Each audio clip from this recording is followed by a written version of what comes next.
Okay, cool. I think we're live. I'll check in a second here. Okay, cool. And I am. Okay, good. I think we're live. So, welcome everybody back to Conscientious Omnivore. See, even I have trouble saying it. My name is Powell, and I'm going to be doing another live stream here today about vegan news and views. So thanks for anybody who's joining. I see one person watching. Let me know if the sound is okay. I'm running off my laptop today, so this is the first time I've set up the streaming software that I use here on this PC, so I haven't set everything perfectly yet. I think let me know if you can hear me okay and all that stuff, or if you're having any trouble. Hopefully the sound should be a little bit better actually, because the desktop PC I use has a really loud fan, and lots of people have complained about that before, so I wish I could you know, make it better, but hopefully this will be a little bit quieter. Hey Jen. Yeah, so yeah, let's get into it. Race won't like that. Yep, let's see if he's on. Alright, cool. I'm gonna jump into it because it's getting pretty late, and I know for a lot of you guys watching it's late too, so let's just jump in and get into the news. Alright, so first story here, we've got some kind of mixed good news, and I guess kind of like weird news out of Canada. Thanks for the confirmation. Welcome Sierra Bennett and Nikki, welcome everybody. So out of Canada, we got some news here that they are changing the rules that govern how many hours a cow can be transported. So previously, I think it was a lot longer. It was, I forget what it was, but it was like 50 something hours, I think, that they could transport, and now it's cut down to 36. So, and as this article points out, nobody is happy, meaning the farmers are clearly not happy because they think it's going to be, you know, extra money for them. Like they have to basically, you know, cut the travel distances down, and or, you know, stop them somewhere, unload the animals, let them rest, and then reload them, and you know, move them again to the slaughterhouse facilities. And you know, they're obviously claiming that this is going to be an added stress for the animals because it is stressful for them to be loaded and unloaded from the trucks. And yeah, so it's like kind of you know, understandable to some extent. But you're 50 today, Nikki? Wow, good. Happy birthday. Cool. That's great. Hi Kathy. So yeah, so I mean, you know, the farmers are saying like they don't like it. The animal rights activists are obviously saying like 36 hours is still way too many. There are lots of places in the world where the hours are shorter that are allowed. So, you know, it's like you can kind of take your, you know, take your view, but you're worried about being 50. Well, I don't know. I mean, I kind of have had that feeling last year because I turned 40, but I guess like, I don't know, 50 is the new 40 maybe, I don't know. I don't think 50 is that old, so but yeah, so anyway, you know, there's some interesting stuff in this article. I'll definitely recommend people to take a look. There has been a lot of really good posts by Camille Lapchuk. Definitely check her out. I follow her on Twitter. She's the executive director of the National Organization Animal Justice, and she specializes in basically like legal you know, considerations and protections for animals. So she's been a very vocal proponent of you know, cutting the time down. They were pressing for a lot more, and trying to convince people, you know, why it's important. There's also, you know, this survey that she's citing from 2016 that showed that 97% of Canadians surveyed agreed animals should not be transported for more than 8 hours without food or water or rest. And obviously this is still way over that. So, you know, she's not happy. She's going to keep fighting, but it's like, hey, you know, at least they were slightly reduced. It's better than, you know, nothing. But can you imagine just if you put yourself in the place of the animals, that you know, we would be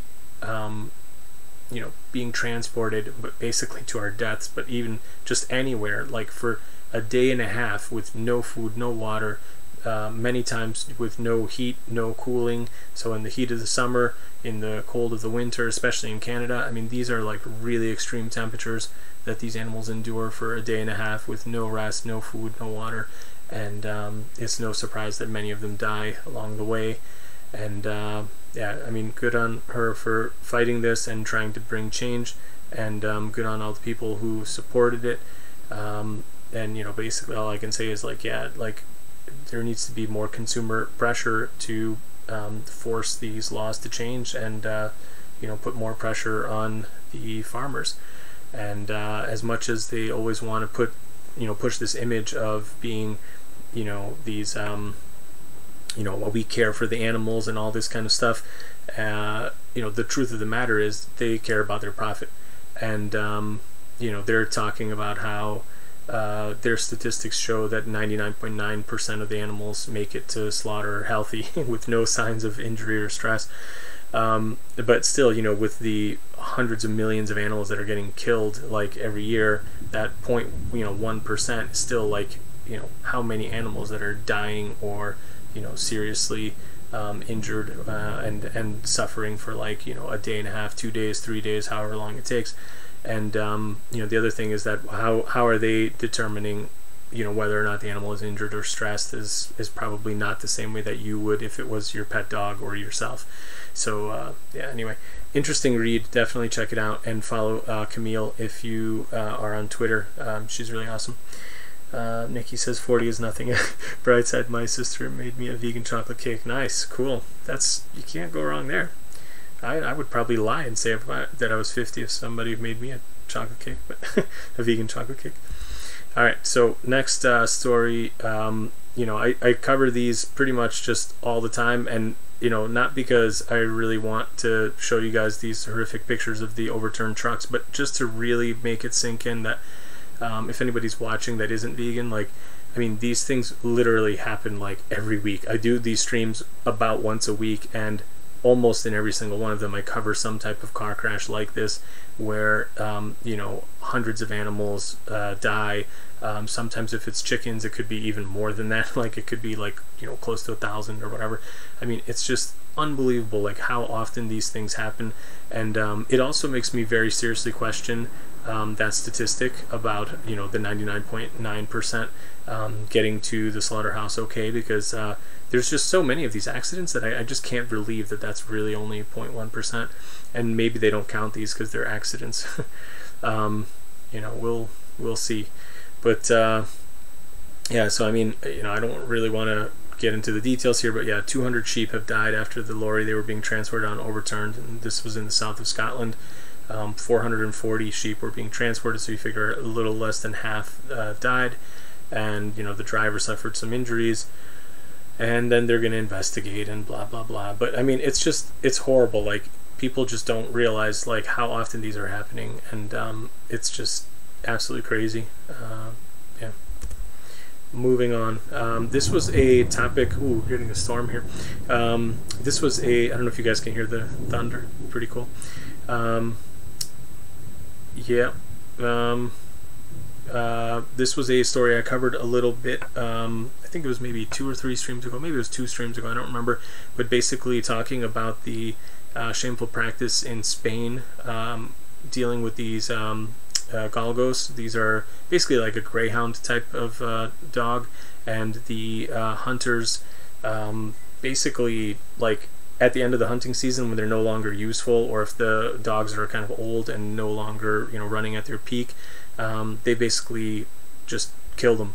They throw them into wells, they leave them in fields, they shoot them, they beat them to death.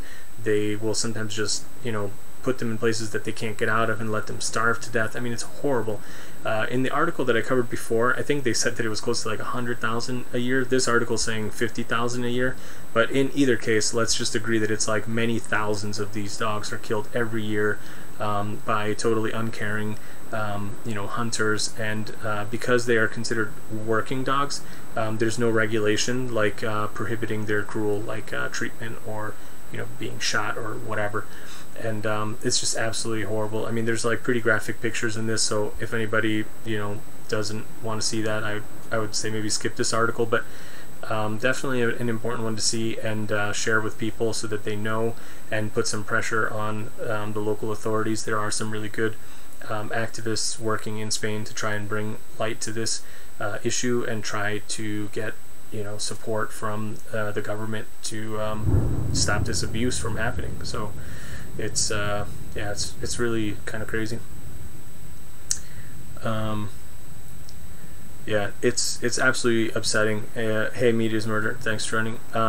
It's really terrible, Nikki. I mean, there's like really pretty bad pictures in this article, and you know, I'll link it in the description just like I always do. I think for a lot of people, you know, especially for non-vegans, like this could be a good kind of, you know, issue to start talking to them about, because this is something that I think a lot of people, they love dogs, and they would never do this to a dog, even if they would just be fine with, you know, this being done to a chicken. They would never do this to their dog, and I think it's like a good conversation starter for a lot of people. So yeah, I mean, it's just really sad that this is going on.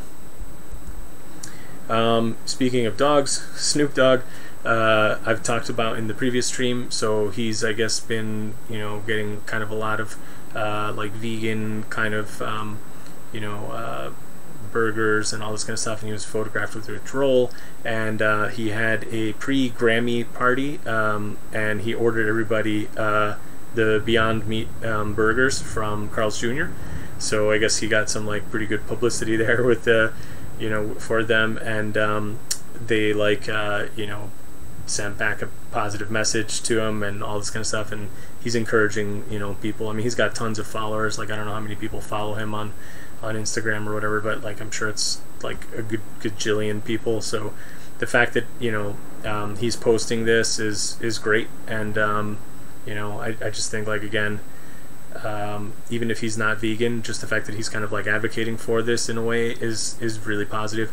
And then there was a great little bit here at the end that I thought said was cool. It said the musician also recently offered to adopt a rescue pit bull that had been named in his honor after being rescued from the side of a road. There's always room for another dog in Casa de Snoop, he said. So, you know, kudos to him, and hopefully he will be vegan someday. But in the meantime, if he's buying everybody vegan food around him at, you know, parties and stuff, then like, hey, that's already pretty good in my book. Yep, cool. This one I'm including because, again, kind of talking about dogs. I mean, in my mind, a fox is pretty much the same thing as a dog. I did the live stream before with Ellie.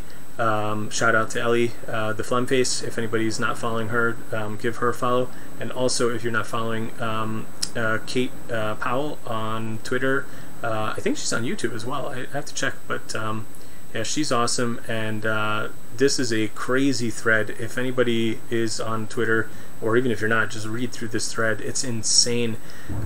Kate has done tons and tons of work on the you know, hunt monitoring and hunt sabbing kind of end of things, and this thread that she has, and I'll link this as well, is insane. I mean, they just really show you how sick and twisted these hunt people are, and, you know, just kind of the maliciousness, I mean, it's absolutely, it's like depraved behavior. Like, these people are just unbelievable. They take like extreme joy out of like causing these poor animals to be killed and suffer horrific torment and you know, suffering at the hands of the dogs and everything. And yeah, I mean, it's just crazy. Like, I don't want to go through the pictures any more than you can see here, but I mean, this guy's got a foxtail in his hand, and he's taunting one of the sabs and the saboteurs, and you know, basically saying like, "Ha, you can't save this one anymore," and whatever. I mean, read through this thread. She's just got so many, you know, disturbing things that these people are doing, and kudos to all these people who are out there trying to make a difference and you know, stop this from going on. I mean, it's just absolutely disgusting behavior, and I've covered this before in other streams, and then in that stream specifically. But yeah, I mean, these hunts people are just really ridiculous. Like, and it's such an obvious collusion between them and like the law enforcement and the government, because most of the people in the higher ranks of government are actually doing these hunts. So yeah, it's just very obvious that that's what's happening. So Meat is Murder, Snoop's new album called Gins and Vegan Burgers. Hey, like, I don't know, that would be pretty funny. Maybe he will do something like that, and then it'll reach even more people. It'd be pretty cool. All right, this I'm going to talk about a couple of hunting and trophy hunting stories. This was a story coming out of Zambia. They are going to sell out 400 licenses a year to kill. I think, yeah, they want to do a 5-year call of 2,000 hippos, so they're going to do 400 each year. And they're basically claiming that there's a risk of an anthrax outbreak, and as people in this article point out, it's completely not based on science. Sorry for the picture here, there are dead animals in the trophy hunting pictures, but basically it just really goes to show you that it's just the government trying to get money.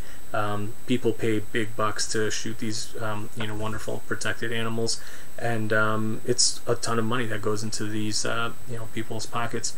And don't believe for one second the talk about, oh, it helps the local economy and the poor people there and whatever, because just knowing the way things work and knowing how corrupt and crooked like most government and police and everything officials are, you can just absolutely be sure that most of that money is going into line the pockets of crooked, corrupt like government officials and their their police enforcement. If anybody doesn't believe me, I mean, please just look around and see what's happening in any other form of like government, and I just I never have bought that argument against it. It's ridiculous. Wow, cool, you're gonna be turning 52, Meat is Murder. Okay, wow, well, happy pre-birthday, but then we'll give you a big birthday wish in January then. Yeah, police protection. Yeah, Sarah and Bennett, everyone check out Damian Mander if you haven't. I don't know who that is, but I will take a look. So yeah, the next article is another trophy hunting one. I'm going to warn people ahead of time, there's a graphic picture here, so and I can't really like scroll it in a way that you can't see it, so if anybody's squeamish, just like look away.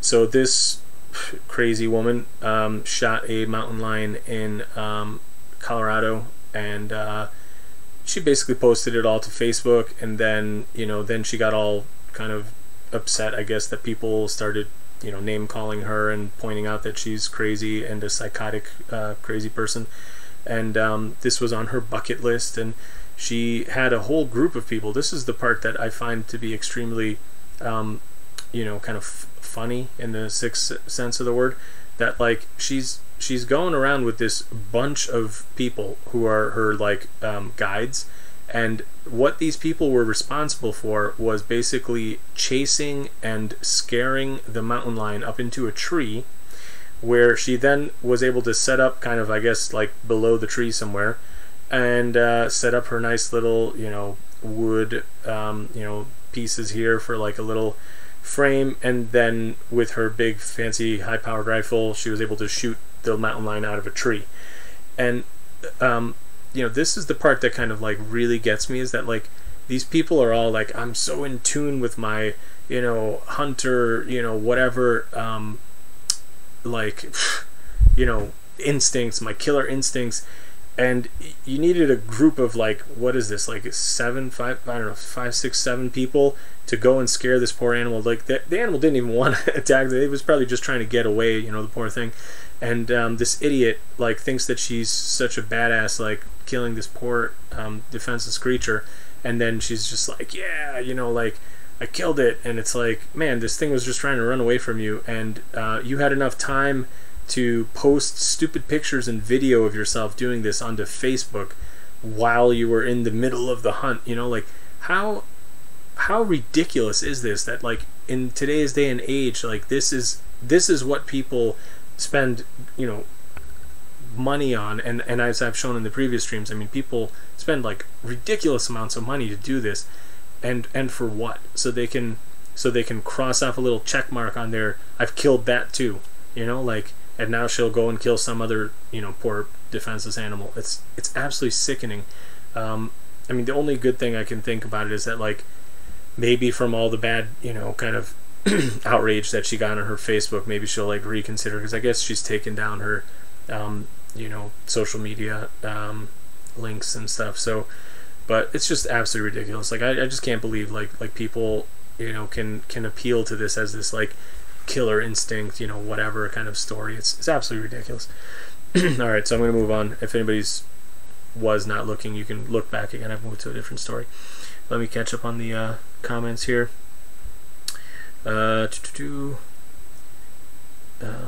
January's a long way away. I feel sorry for you, Nikki. If that will make you feel better, then I feel sorry for you. You meant guns, guns and vegan burgers. Okay. Well, I think the gin and vegan burgers is probably less bad than the guns and vegan burgers.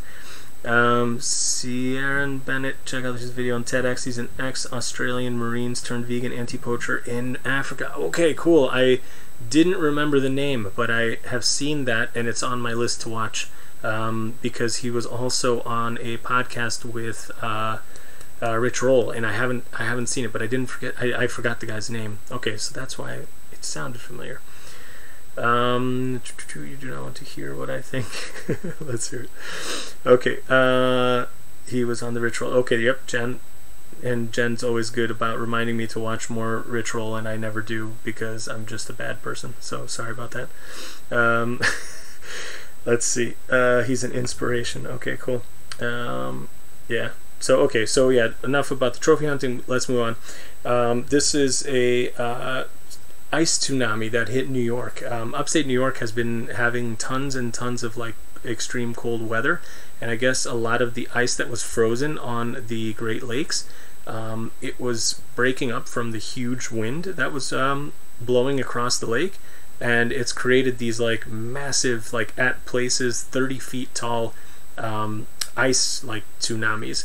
And yeah, it's just like insane. I guess they were saying the wind speeds were up to 119 kilometers per hour, and people were evacuated from some sections of you know, of the area because these, you know, ice things were going across roads. They were knocking down fences and all this kind of stuff. And yeah, it's just crazy. Like you can really see kind of like the, you know, the climate change happening, and these more and more extreme events are happening more and more likely. And yeah, they're saying like in 50 years they've never seen this. So it's crazy. I guess it's like damaged homes, taken down, you know, people's like you know, like street lamps, and yeah, saying bulldozing trees and all this kind of stuff. So my roof is bare in spots now, I guess from the high wind. So yeah, it's just insane kind of stuff. And definitely watch this video. You can see the ice kind of coming in. It's scary, man. I think if like you were just standing there trying to drive by, like I would certainly be a little bit scared seeing this stuff. Let's see. Kay, welcome. And let's see who else. Keep deleting. Okay. Cool. Hey, Perpetual Annoyed. You're not that late, don't worry. Missed a couple minutes, but it's alright. You can catch up after. Hey, Dave. Welcome. Okay, moving on, because it's getting kind of late here. This is a story from the MIT Technology Review site. The last 5 years have been Earth's warmest since records began. My whole house is shaking from the thunder. I don't know if you guys can hear that on the camera. It's pretty crazy. So this was saying that 2018 was the 4th warmest year since records began in 1880. And they're saying that based on studies from NASA, the UK Met Office, and the US National Oceanic and Atmospheric Administration, that's a mouthful, sorry, this was the last 5 years have been the warmest ever on the Earth since they've been keeping records. So absolutely crazy. And yeah, scary stuff. And I think we're just going to see more and more of these like crazy, you know, weather experiences and phenomena like I just talked about with the ice tsunami and all this kind of stuff. They're basically saying here more to come. A separate report from the UK's Met Office out today also logged 2018 as the 4th warmest year. It predicted that global temperatures will continue to rise over the next 5 years, with a 10% chance that we'll breach the mark of 1.5 degrees above pre-industrial levels. So yeah, again, I've covered some of these reports before. It is really, really imperative that we get on the ball as a society, as a global society, and start changing things, because if we get to that 2 degree Celsius change, we are going to see even more drought, poverty, people being displaced because of flooding, all this kind of stuff. And that landmark report said that we have 12 years to make these changes. So yeah, definitely send this along to anybody if they're not convinced. This is not hokey, whatever. This is MIT. This is the most prestigious meteorological groups saying this kind of stuff, and the numbers don't lie. They've been keeping track of temperature for a long time, and you can see what's happening. So since 1880, they're saying this is what's the warmest that we have seen. Cool. Let's see what other stuff you guys have written. Yep. Yeah, you guys are getting a lot of snow in the US, I think. So it's really crazy. I've seen, like, we're in almost springtime right now. It's pretty nice. I'm actually kind of hoping that we won't get any more cold weather, but it's almost kind of like it started maybe a little too early. And this has happened before. I think it was the year before last. It was really nice in March. It was like almost full on summer. I mean, we were in the upper teens for like Celsius, so that would be like, I don't know, whatever that is, upper 50s, low 60s, like in March, and like that's pretty uncommon. And then in April it became really cold again, and we had snow. So it's like, I don't know, just totally crazy weather. Yeah, that ice shelf next to your bed, it would be kind of crazy. I mean, like, if you just saw that coming across at you, like, check out that video later. It's pretty cool that somebody was able to record it, but I wouldn't want to be like stuck in it. Perpetual Annoyed says, in Wisconsin we've had the hottest summers and winters since as long as I can remember. Yeah, I can dig that. I remember, I mean, I grew up in Connecticut, for anybody who's watching and doesn't know, but I had, yeah, I guess spent most of my life there. And I mean, even just from the time when I was a kid, like maybe from like 3rd or 4th grade, I remember like we had snow, up to our chest basically. I mean, it was like we had a lot of snow, and by the time I was done with like high school going into college, like it was you just wouldn't even get snow almost. We get like maybe 3 or 4 snowfalls like in a year, and then things shifted after maybe like another 5 or 6 years.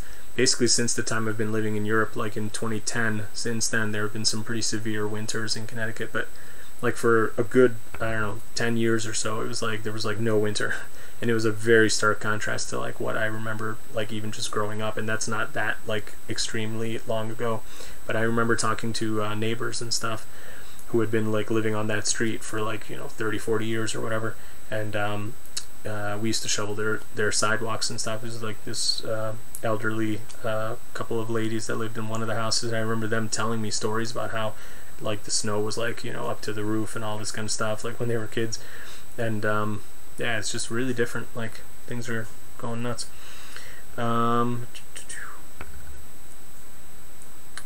Does anyone hold much hope for the environment or temperature, food, water? Sierra and Betta asks. I gotta say, I mean, I'm always a positive person. Like I always hope, and I think once you don't have hope, it's like you can really go down a depression really quick, like a depression hole. So I mean, I always want to say that I still have hope, but I mean, I'm really truly worried, and I really think that like people need to start like genuinely like kind of really making like contingency plans and thinking about like what are you gonna do when like you can't get basic things like clean water and stuff like that. I mean, I just think like even in the developed world, like we are gonna start seeing some hard times coming, and like it's not for nothing that I've kind of grown interested into like growing my own food and like canning food and all this kind of stuff. Like I really think like I hope it never comes to it, but like I really think like our kids, the next generation, like they might see some really horrible, mean stuff that yeah, like I don't know, I don't want to be a doomsdayer, but I think it's really like learn how to like collect rainwater, learn how to grow your own food, learn how to can and preserve stuff, dry things. Don't rely on electricity necessarily. It's scary, man. Like I really, really worry about kind of the future. So take that for whatever you will. Meat is murder. We must hope. Yeah, I mean, I think we do need hope. Hey, Race, welcome. The Pope will save us. Hey, does anybody know if he's taken the vegan challenge for going vegan for Lent? I don't know what the status is on that. Oh, thanks, Nikki. You're really kind. Thank you. Vegan Pope odds race. Ooh, I don't know, man. 100-to-1 odds on a vegan Pope by next Tuesday. Any takers? Oh man, I really don't know what'll happen, but that would be awesome. Vegan Pope would have to never. Oh, I'm not gonna read that out loud. Yeah, molest a kid. It's really, really sad. There was a very high-ranking official that I saw got actually convicted of the child molestation charges against him. He was the highest-ranking official. I think he was like number 3 at the Vatican or something. He was like one of the one of the people in charge of the books. So money-wise, I mean. So yeah, it's really crazy. Having a piece of that meat is murder. Liam Anthony, welcome. I've debunked climate change last night. Don't worry, we will be fine. Okay, send me how you debunked it. I would definitely like to know. Okay, race not. It's okay, everyone. Liam's debunked it. Liam will save us. Liam is the vegan Pope. Liam has saved us. You're welcome. Thanks, Liam. Liam for Pope. Nice. Yeah, it would be great to have like some vegan push from the Vatican. That would be really cool. Like, think of how many people are taking guidance from there. So that would be great. Actually doing a paper on climate change right now. Cool. Send it over, man. I'd love to read it. Okay, cool. Next up, we got the Australian government announcing plans to dump 1 million tons of sludge into the waters of the Great Barrier Reef. Now, a couple things about this. When I first read this, I thought it was even crazier than it actually is. It's not that they're taking sludge from somewhere else and then dumping it in the Great Barrier Reef. It's almost as bad, but considering that, as this article says here, in 2016, the northern Great Barrier Reef saw more than 65% of the coral die to a mass bleaching event that forever changed the world's largest living organism. I mean, if that wasn't bad enough, like, you would think, like, wow, like, we should really protect that area since they've lost so much of their ecosystem. But no, scientists have warned that if they smother the thing, it's going to be worse. But what is happening is they are going to be doing a cleanup of sediment in like one of the, I guess, big bays or whatever, and they're going to take that sludge and then dump it like farther out. So here's the thing. Now 1 million tons of sediment scooped up from the seafloor during maintenance at the nearby Hay Point Harbor can be legally dumped in the ocean. So they're just going to move it out and dump it out further. And it's absolutely crazy. They said they've undertaken a 3-year study to ensure the risks to the environment are low, though they do admit that they are not non-existent, so there will be some impact, and they know that there will be impact, but they're going to go ahead and do it anyway. And the crazy thing is that they're saying they believe the research shows they will have minimal impact, but there is always the possibility that it is incorrect, and already very vulnerable reef system could potentially become severely impacted from this decision to dump. And they're going to dredge and proceed to do this for 40 days. So obviously they can't just dredge up all that stuff in one day, but they're going to keep doing it, and they're going to do it over the 40 days. So you got people I just don't understand like how they think that this is not going to have a bad effect, and how did they think that this will just wash away or whatever. It's just absolutely crazy. And they point out here that last year the Australian government pledged 500 million Australian dollars to protect the Great Barrier Reef, and yet they're going to be dumping this sediment, which is going to for sure damage it, but it's just a question of how much is it going to damage it. They also say large amount of sediment and agricultural runoff are major threats to its survival. So just so you guys know, like, you know, most people who are vegan know that a lot of this you know, sludge and all these kind of like harmful toxins and things that get dumped into the ocean are actually runoff from the agriculture, animal agriculture specifically, all the you know, kind of like animal manures and all this kind of stuff, but also from plant agriculture as well, because of all the you know, artificial fertilizers and pesticides and everything else, and it upsets the ecosystem.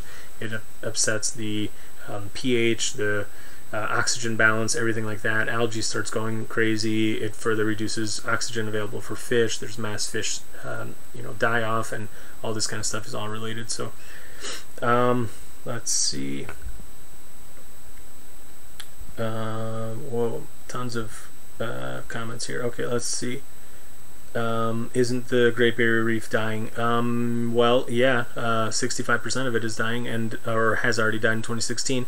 And I covered this in a previous stream too, that the oxygen and CO2 balance and pH balance are all kind of contributing to it, and the temperature balance as well. The coral aren't able to keep up with the increase in the sea temperature.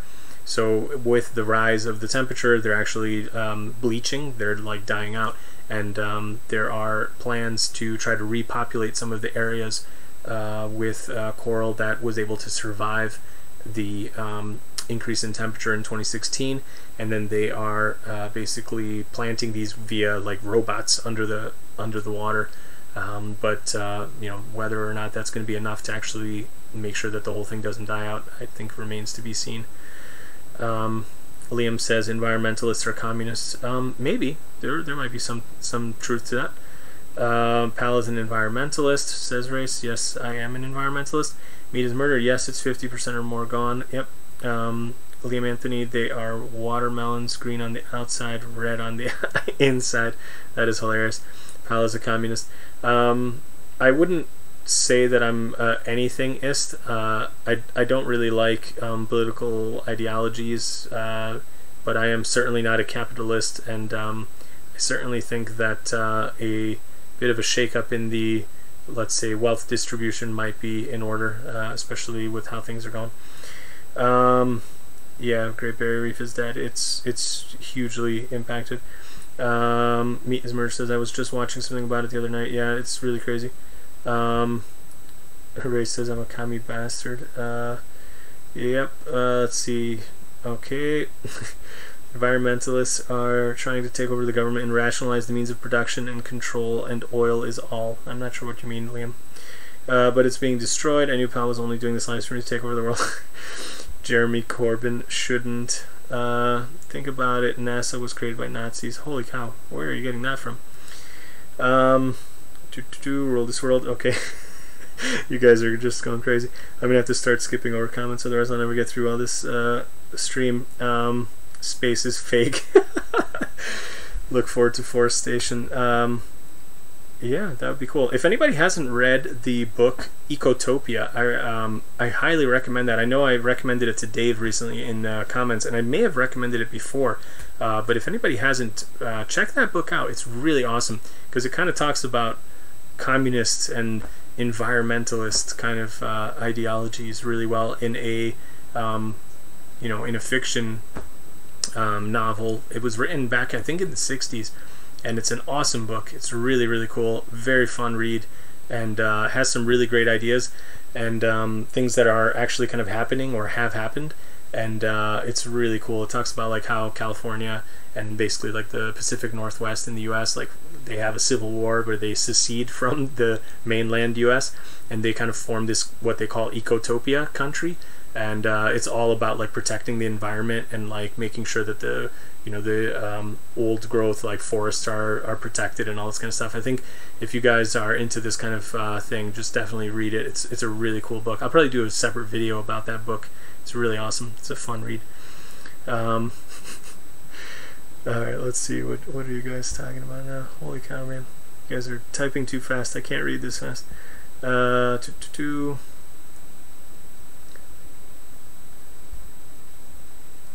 Nikki loves my voice. Thank you. Space is fake. I think I read that one. Commies everywhere. Meat is murder as a commie. Okay, Liam says look it up. The United States brought over all the Nazi scientists, and that's how NASA started. Well, and that's how they also made the atomic bomb, right? They brought over all the German scientists.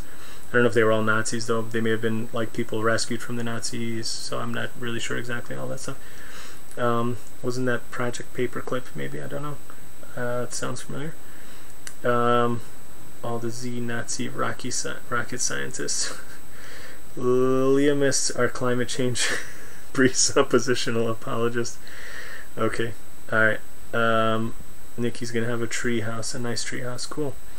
Nice. Okay, next, moving on. Fish are sentient animals who form friendships and experience positive emotions, landmark study suggests.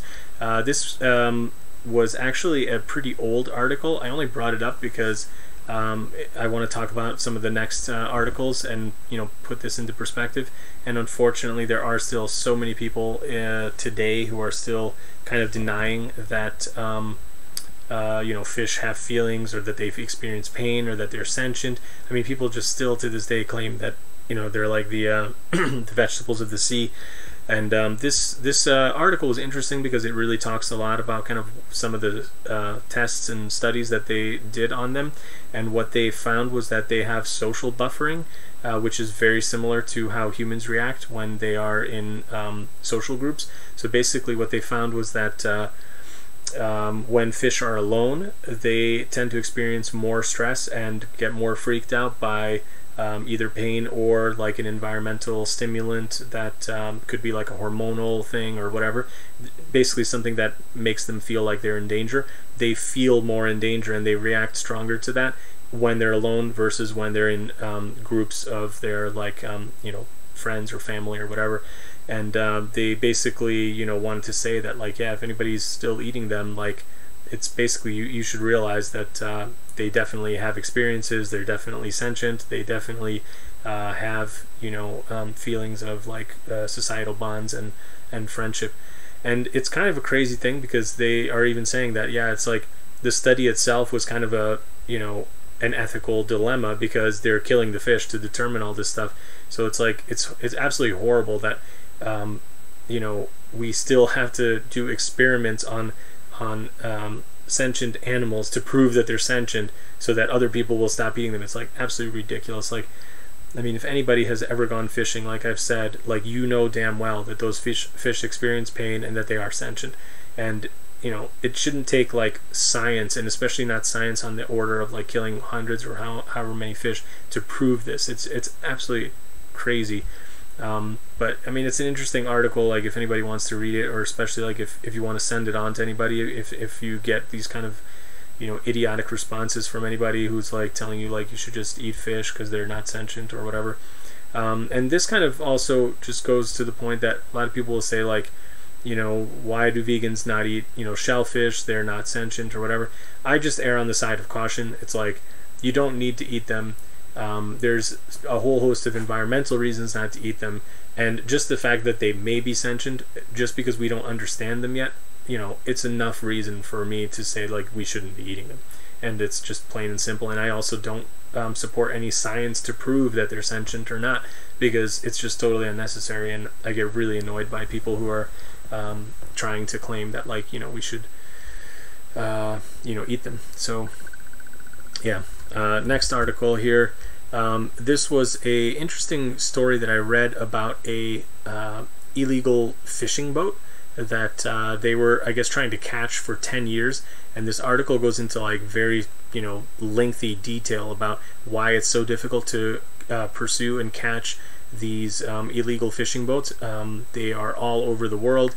They disguise their nationality and all this kind of stuff. And what happens is people still are able to sell their catches even when they're caught illegally because there isn't really this kind of like international effort to catch them, and they just go from one area of the world to another, and they kind of constantly change hands. They're changing ownership, and you know, people are just getting new papers, they're forging papers. It's really interesting. They go through all these details, and the point that I wanted to highlight from here is they talk about an estimate for what the business is worth, and also why it's you know, a huge problem. So they're saying approximately 20% of all global catch is illegal, unreported, or unregulated. Now again, you know, who knows if this is accurate, but that's 1/5. I mean, that's an insane amount. And they're basically saying that this thing, over the course of the 10 years, they probably netted here it is, over the 10 years or so, it is thought to have been operating illegally. The Andrei Dolgov, that was the most recent name for this ship that got caught and finally, you know, brought to justice, I guess, is estimated to have looted up to $50 million worth of fish from the oceans. So it's a huge business. Like, people are definitely, you know, going to keep doing this. Like, they talk about how in a lot of instances it has to do with mafia and just a whole bunch of like dirty money. But this is how they're able to, you know, basically enslave people like in various parts of the world to work on these ships. You know, they get promised big money, but at the end of the day they get, you know, basically brought onto these ships and worked as slaves. Sometimes the families back home are getting some small amount of money. Sometimes their families are being threatened, you know, and that's why they're working on these ships. It's absolutely crazy. The article talks a lot about kind of the humanitarian side of it as well, and of course the environmental part, where, you know, they do mention that, yeah, these places, because they're working totally outside of the law, they're not looking at anything as far as like, you know, conservation or like sustainable numbers of fish being caught or whatever, which is a ridiculous thing anyway. But yeah, I just wanted to highlight this, and, you know, I think if anybody's interested, read through this article. It's very, very powerful. It gives you some numbers. I am missing out on the comments, says Liam. Oh man, more stuff. Okay, let me scroll back up here. Wow, there's a lot of stuff you guys have written. Okay, Liam Anthony, I'm telling you, the communist socialists are trying to leverage environmental issues so they can take over the government and rationalize the industry and kill everyone as a result. I don't know if you're like joking now or if you're being serious. It's the, I don't know if you're, well, I'm not sure what Nikki's trying to say. Meet His Murder linked a YouTube video. I don't know what that is. I'll check it out later. I've known since I was a little girl that fish were sensitive, sentient beings, and I refuse to eat fish. Good on you, perpetually annoyed. Absolutely. I think just, you know, I mean, even as a kid, like, we knew that fish feel things. I mean, that's just absolutely asinine for people to not know that. Liam, leave it in the ground. Fish are swimming kittens, says Ray Slower. Okay, that's a good one. K. Bierney. Liam, I believe in some conspiracies. There is a small amount of truth mixed in with a big dollop of BS to confuse everyone, and it's working a treat. Follow the money. Who is paying the scientists? The government. And if the government can make a problem, they can provide a solution, aka more government. Liam, we'll have to do a live stream on that, because I want to talk to you and the formerly swag vegan who is now vegan splinter. I'm saving that for the end. I gotta talk to you guys about liberty. We gotta talk about that, and then maybe we can talk about this as well. I'm not a commie, definitely a socialist, says Meat is Murder. Yes, Liam, government mob are unfit for purpose. Well, yeah, I never trust the government, but I don't come to the same conclusions as you, Liam. What do you plan about doing about it, Liam? That's a good question. Let's see. Project Unbent paper clips. Don't pay tax or have a bank account. Yeah, that's a good one. Try to do that for a little while and see if how long that goes before you're arrested. It's really crazy. Like, we think we live in a free society, but as soon as you try to do something where you either tell too much truth and get too many people to pay attention to you, or stop paying your taxes, you get in trouble pretty quick. What happens to scientists who is somewhat skeptical of the impact their careers are ruined? Scientists who haven't taken a dime from fossil fuels. Fossil fools, nice. Okay.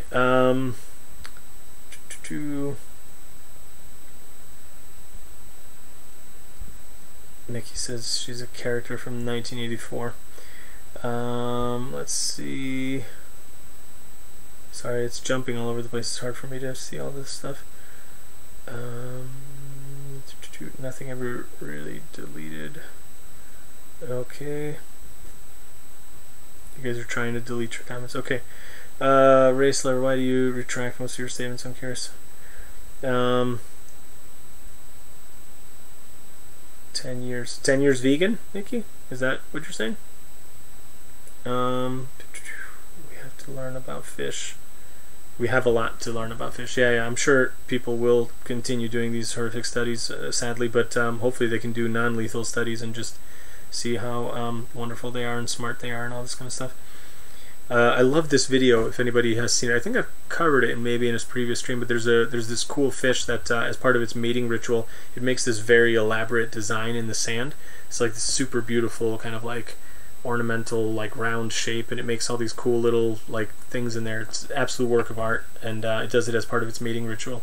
It uses it to attract a female, so it's pretty cool. I mean, fish are really cool. I love them.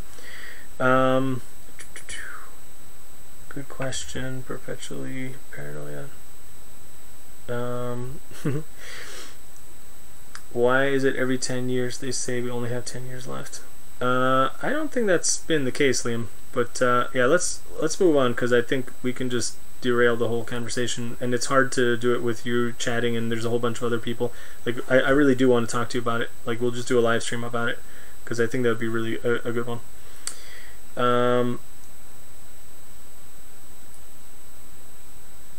Oh, you've been 10 years not paying taxes. Wow, that's really cool. How are you doing that? Are you not getting income, or are you not getting registered income? Or maybe don't I guess maybe you shouldn't do that and admit to anything illegal if it is illegal. Like, just, I don't know. Good on you, though.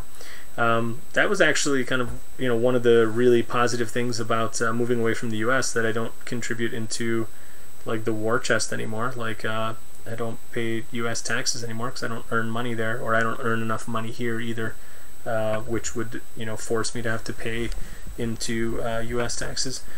So, yeah, I mean, no country's perfect, though, so don't get me wrong. I'm not kind of saying that, but I am happy to not be paying U.S. taxes. Let's see. Oh, you're only been vegan 1 year. Okay, wow, cool. I think I missed that part of the comment before. Congratulations. David Jardel, pufferfish. Yeah, those are really cool too. Yeah, there's so many cool fish.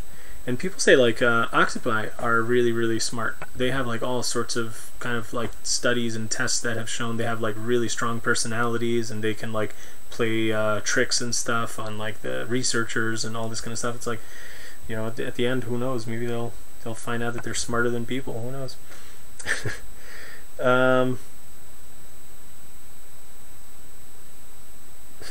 You're not wanting anything near no haircut or nails. Okay, cool. Grow your own food, etc. Yep, yeah. Who needs money if we can take care of ourselves?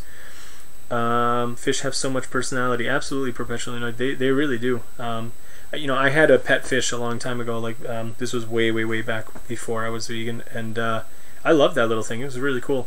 I had a betta fish, and yeah, it got sick and eventually died. But I had it for a long time. It was probably like over a year, maybe, and it was just really cool just to like see him swim around and stuff. And I don't know, it was like fish are really cool. I definitely think. Race Lover says octopi are aliens. They kind of are. When you look at them, they're just so weird, and they have like so many nerves, and I guess people say like almost like you can think of their nerve extensions in their tentacles and stuff as like part of their actual brain. Like their nervous system is so advanced that they literally almost think like with their appendages. It's really cool. I think pufferfish is the one you're referring to, right? I don't think it's the pufferfish. I think the pufferfish just blow up. They have those little spikes, but I think it's a different one.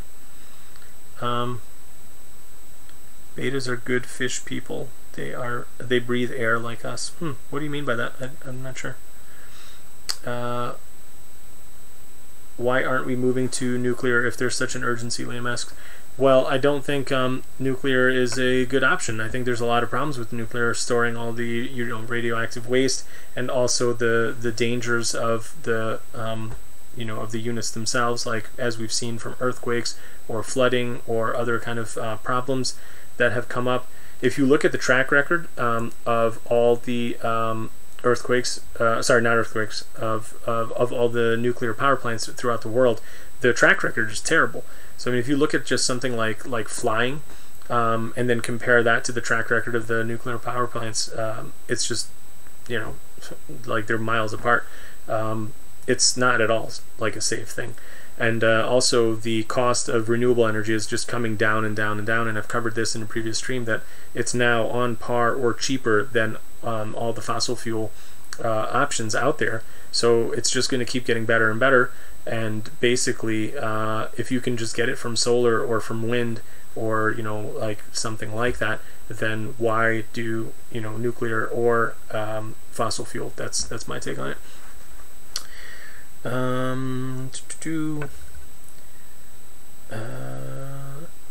Bettas breathe air, they don't breathe underwater like other fish do. I didn't know that. Wow. I've loved many a betta. They were really cool. They're very beautiful. I had a blue one. It was like a really, really cool fish. I really liked it. I was quite sad when he died, actually. Yeah, it was just like really sad. The fish have never tried to kill me in 12 years. Yep. Germany is paying higher in energy costs now than they are on renewable. They're shutting down their nuclear plants, and they're getting rid of their coal plants in the next, I don't know, however many years as well. So, Ray Slower says they're just waiting for you to slip up and drop your guard. Only I tour nightmares. Only in your nightmares, I think is what you meant. You guys are cracking me up. Okay, moving on. 5 facts about whaling that will shock you. This was a crazy article. This one came out about 4 days ago. They go through and talk about the International Whaling Commission and about how Japan has now left. And they basically have said that, like, look, this is the kind of stuff I've been talking about, that they've killed more than 8,000 whales under the guise of scientific research since the moratorium began in 1986. And they show here that 16,000 whales have been murdered every year for 83 consecutive years. So they're basically saying that from 1904 to 1987, an estimated 1.3, a little over 1.3 million whales were killed by commercial whaling fleets in the Antarctic alone. So that's not even global, that's just in the Antarctic. It's absolutely insane. And they're also saying how slow to recover some of these species are. So they're saying that 40 years after the whaling was banned in the Antarctic, the blue whale numbers are still remaining at critically low. So you can see here that the original numbers of blue whales in the region were around 20,000. But the time the ban was brought into place, this population had dropped significantly. Today's estimates only stayed around 2,000 blue whales. And so even 40 years after the ban was in place, they have struggled to repopulate. And this could be related to the kinds of things I've talked about before with like the carrier pigeons or other animals. Like sometimes these animals need like specific sizes and groups in order to maintain healthy populations. And I'm sure there could be other things, pressure for their food sources, or who knows, like environmental toxins, or like I've talked before, the underground sonar or other things like it. So it's just really important to note that changes back, even if bans are put in place, they're not instantaneous. Like sometimes these things can take decades or even longer before you really start seeing a positive shift. So yeah, they're also calling out like Japan, where they're basically citing these scientific research loopholes to continue killing all the whales, and they are saying that despite citing the research, no data is ever published by reputable scientific journals. So that just really goes to show you that it really is just a loophole, and they're just using it to catch whales that they can sell on the market and make money from, and it's absolutely disgusting.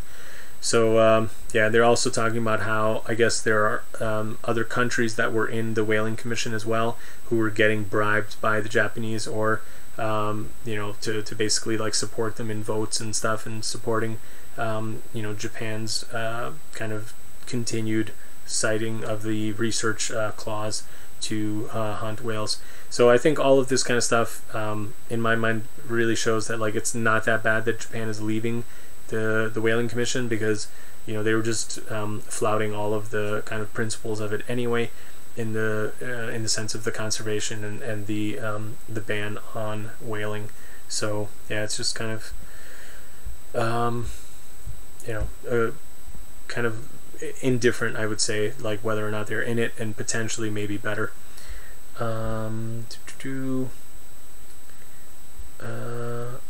Let's see. Okay.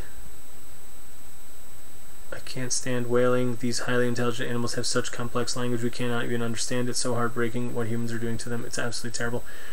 Liam says I'm a climate change shill. Oh yeah. I'm getting paid uber big bucks to stay up till midnight. Tired as heck to talk about the climate change. Liam, we really gotta talk. All right, let's see. What else is going on here? Race liar, but they will after I tell them you called me a liar. Okay, I'm not sure what that's about. Japan level 9 and above vegans can speak to fish. Nice. Race is a shill too, and Nikki says are the U.S. Are the best. I can't really understand what you're saying there. I'm just shilling.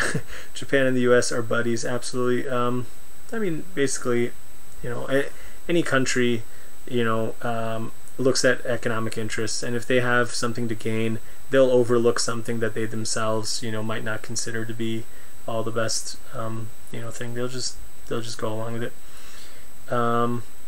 Every prediction Al Gore made did not come true. Okay, yeah, Liam, we got to talk. Nikki, it's really bad. Okay, Liam works for Sean Baker. I hope not. Come on, guys, let's not get ugly here. Ray Slayer, he personally licks Sean's hair into a comb over. Oh my goodness, that's terrible. Just that image alone is horrible. Whales don't exist. Change my mind. Liam, are you drunk? I don't know, man. Come on, what's going on, dude? Alright, next. Hollywood celebrities call on Russia to free captive whales. I've talked about this before, how there are a bunch of whales that are captured and they're being stored in Russia's Pacific coast. They are set to be shipped to Japan for various marine parks and zoos and exhibits and stuff like that. And there is now a petition online. You can actually sign it as well if you want. But I think it was like close to 1 million signed people when I looked at it last. Oh, okay, here it is. It's received almost 900 signatures as of early Wednesday, and Leonardo DiCaprio shared this with his 19 million followers on Instagram or whatever. And yeah, they were basically asking like the Russian government to step in and look at the condition of these animals and basically help to release them. And according to this article, it says last week Putin ordered his environmental and agriculture ministers to determine the fate of the marine mammals by Friday, March 1st. I don't know if this has actually happened. I haven't had a chance to look into this, but I just wanted to share this as a positive thing, people putting pressure on the government to do something.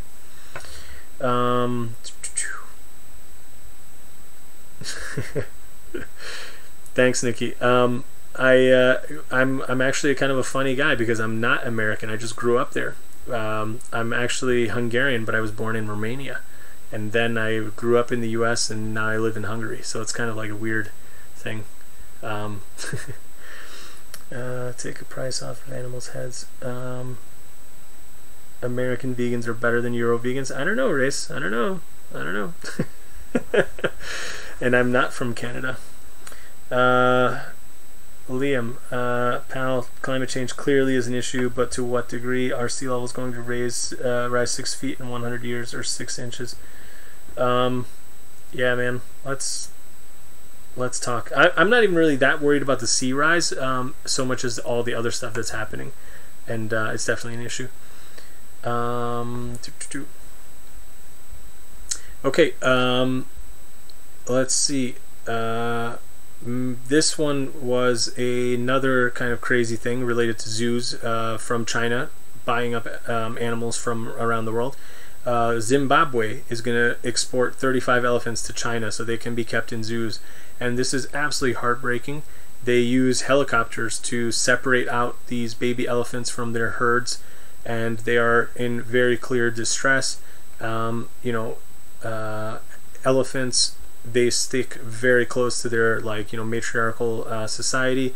The females stay with the mom's herd for life basically, and the males stay there for I think 15 years or something before they move on to form kind of their own.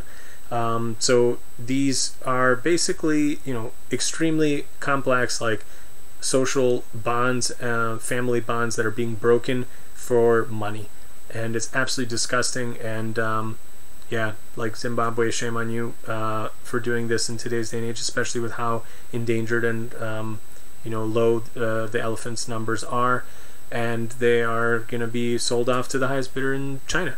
So it's just absolutely disgusting. And they say that how, I guess in 2017 they were hoping that this practice would stop, but now it seems like they're resuming it. They probably realize there's too much money in this and they don't want to let it go. So it's just absolutely sad and heartbreaking. But that is happening. This I wanted to share with you guys because I don't know if you've seen it or not, but there's a horrific New Year celebration or whatever, festivity that happens in Vietnam, where they take a poor pig and they literally cut it in half with these big ass swords or whatever they are, and it's horrific. It's absolutely cruel, and they literally pull the pig apart and cut it in half. And this was a great article where they had a Vietnamese Buddhist monk who is, I guess, well regarded in the country, and he is speaking out against this cruelty, and he is saying that people shouldn't be doing this, and correctly saying that I'm going to read the quote here. So I'm not even going to pronounce his name because I'm sure I'll butcher it, but he told the media, "In the first days of the new year, we perform rituals to pray for peace, but when causing death and pain and misfortune for living beings by stabbing buffaloes and chopping pigs, how can we have happiness and peace?" And he's basically warning people that they should not be doing this, and that they can get these kind of old traditions, just let them die out. Don't do this anymore. It's not helping you. It's not going to get you any kind of peace and happiness for the year by causing pain and suffering and misery to another living creature. So kudos to this man, this monk, and hopefully more people like him speak out. And they are saying in this article that there is some positive change, because I guess in certain regions the government has moved to either ban the festivities, or at the very least they've made the actual killing of the pig be non-public. So I still think that's a positive step, even if they are doing it, because at least children aren't seeing it and aren't being desensitized to it, and being normalized to this kind of violence. So I think it's a positive step, and hopefully they can listen to their religious leaders and actually stop doing this horrific practice. So yeah, let's see, what else did you guys write about?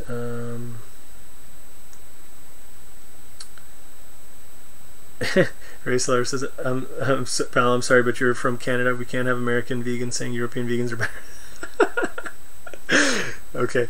I visited Canada multiple times when I was living in the US. I like Canadians. I worked with a bunch of Canadians. I even think the whole when they end the statements or sentences with the A is kind of cute. I like that. Oh, you're from Canada, eh? If I had any clout, I would save them. The world is sick. Level 9 and above vegans are the cure. So he should. American vegans are the best, though. Vegans are the best, period. All these spiritualists make me mad. 1 point for that monk. Absolutely. Yeah, kudos to him for speaking out. I'm sure he probably got a lot of flack for that, actually. So it's maybe if people actually listened to, in this case, their religious leader instead of following their stupid traditions, maybe some positive change would happen. It is devil worship. I absolutely agree. I mean, this is not the way to gain kind of spiritual enlightenment or whatever. I don't know. I mean, it's just sad. Why do people think that you know, horrifically killing another sentient being who experiences pain and suffering and just wants to live. Like, why that will bring you any kind of good luck, I have no idea. But like I say, it's not just there in Asia. I mean, I told you guys about the dogs in Spain. Those Spanish hunter guys, they believe that the more the dog suffers, the better harvest and hunting year they'll have for the next year. So that's part of like the tradition of why they don't just shoot them. They like actually actively like want them to suffer and be tortured.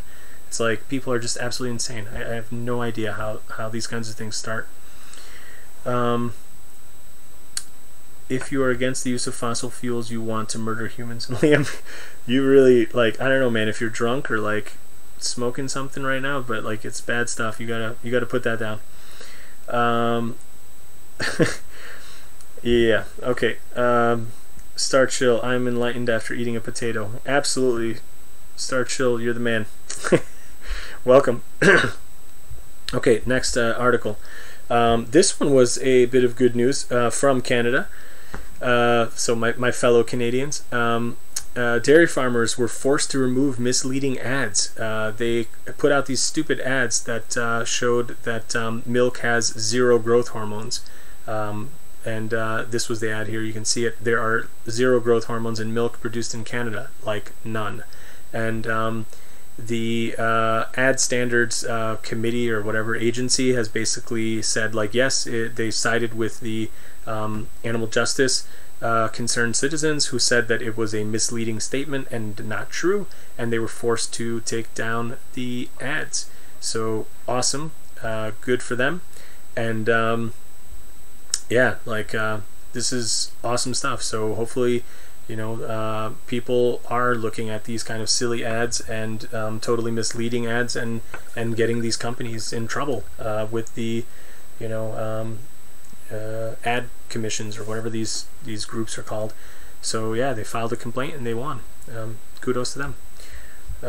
Next, we got a study. I got a couple of health ones here. Study says high-fat diets are bad for your gut health. Before I move in, let me just see the comments here. Weed is legal now. Yeah, I guess it depends on where you are. In a lot of places in the world, it is. Yep, I do live in a world of morons. Race lover, you're absolutely right. It's absolutely crazy what people do. Nikki says yes, Powell. I think you meant about the religious stuff. Yeah.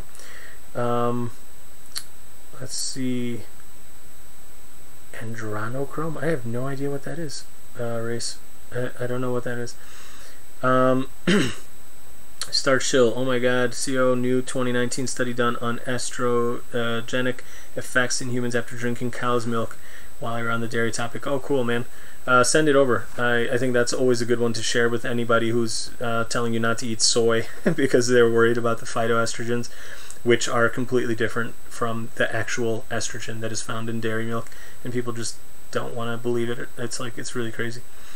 Sadly, I used to think that soy was bad, and back in my omnivore days, I was actually always worried about like eating too much soy, and I wouldn't buy stuff if it had like soy products in it and all this kind of stuff. Yes, okay, dairy is scary and now freely is hairy. I think there was like somebody put out a video about that, but I haven't watched it. I try not to watch the clickbaity kind of videos. It's like a principle thing. I try to skip those. Okay, let's see. Liam, people who don't others to use fossil fuels are against the poor. 300 million people in India don't have electricity or a pot to piss in, and the government is stopping them from using coal. Liam, man, we gotta talk. Okay. Race lovers sent them pots.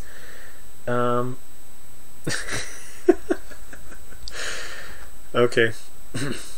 You guys are crazy. Alright, moving on. Study says high-fat diets are bad for your gut health. This was a crazy cool article. They pointed out how a keto diet was tested for gut health. And what they are saying is that they showed it is not good for gut health. So, researchers from Harvard, Australia, New Zealand, and China studied the effects of dietary fat intake on healthy young adults and how differing amounts affected their microbiomes and their cardiovascular health. And this article specifically talking about the gut health. They didn't mention the cardiovascular health, but as we know from a gajillion studies, we know that it's bad for cardiovascular health as well. But check this out, guys. They found that the low-fat diet plan had higher levels of Blautia and Faecalibacterium, which are good bacteria that produce butyrate, a fatty acid with anti-inflammatory properties that's known for positively influencing bowel movement. The low-fat diet group also saw a decrease in bacteria associated with metabolic disorders. The high-fat diet group saw a reverse effect with a decrease in the anti-inflammatory bacteria and an increase in the long-chain fatty acids known for being inflammatory and linked to metabolic disorders. So you eat the low-fat, high-carbohydrate, you get... Oh, and they both had the same amount of protein, by the way. That was consistent in all of the groups that were tested. And so yeah, you basically get lower inflammation, and you get better bacteria that's associated with bowel movements and lower metabolic disorders. With the ketogenic high fat, you get more more inflammation and more metabolic disorders, and of course lower bowel movements as well.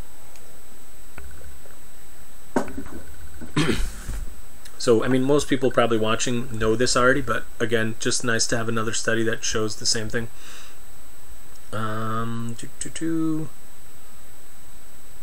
Okay.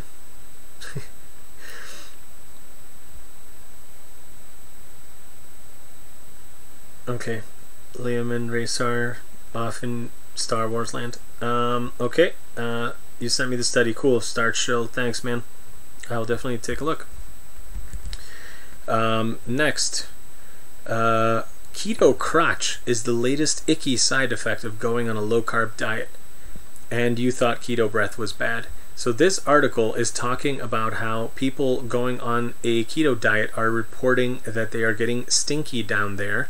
And they are explaining that, yeah, it's because of the being in ketosis and the ketones that are being expelled from your body. So here it is. Fatty acids are converted into ketones. Chemicals like beta hydroxybutyrate, acetoacetate, and acetone. This stuff smells. They're usually harmless. They are released from the body through exhalation and urination, but because your body is producing more ketones than usual, the excess can leave your breath and vaginal area a little smellier than usual. Now, I don't have a vagina, but I can attest to the fact that when I was in ketosis, way back when I was a hardcore Atkins diet promoter, I was in ketosis for about a month or maybe a little longer. You just cannot believe how stinky your breath and urine get. It's absolutely disgusting, and it's one of the reasons why I actually decided that it can't be good for me, and why I actually moved on to a more sensible kind of diet. I was still eating animal products left and right, but I did get out of ketosis and ate a more balanced kind of like meal, and yeah, it was absolutely terrible. I felt awful on the keto diet, and it's kind of funny that people get these kind of symptoms and don't think that something is wrong. Like, how could you not think that it's unhealthy for you when your breath and your urine stink to high heaven? Like, that cannot be a sign of good health. I joked around this a bit in my video about my friend who was an ex-vegan. But it's absolutely like, I mean, how can anybody get this symptom and not be worried?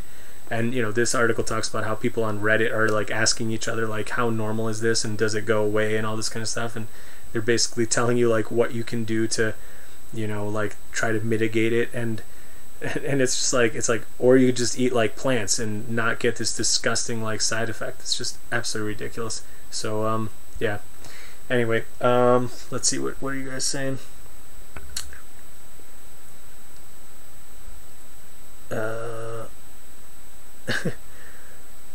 Liam challenges me to what? Okay, anyway, okay. Perpetually annoyed, so I left to make some broccoli and potatoes, and now we're on to stinky crotches. Yes, Hopefully that wasn't too disgusting, and hopefully it doesn't take away your appetite. Sorry about that. Race Lover, you're in big trouble now. Liam, no way Powell's going to let that one slide. No, I don't. I take your challenge, but I don't know. Write an intellectually charitable paper on climate change skepticism. Liam, let's talk about it on live stream. That's what we'll do.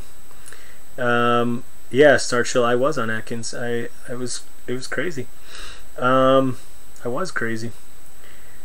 And that just goes to show you that anybody can change, and hopefully you guys bear that in mind too when you're talking to people. Like, even crazy people like me could change.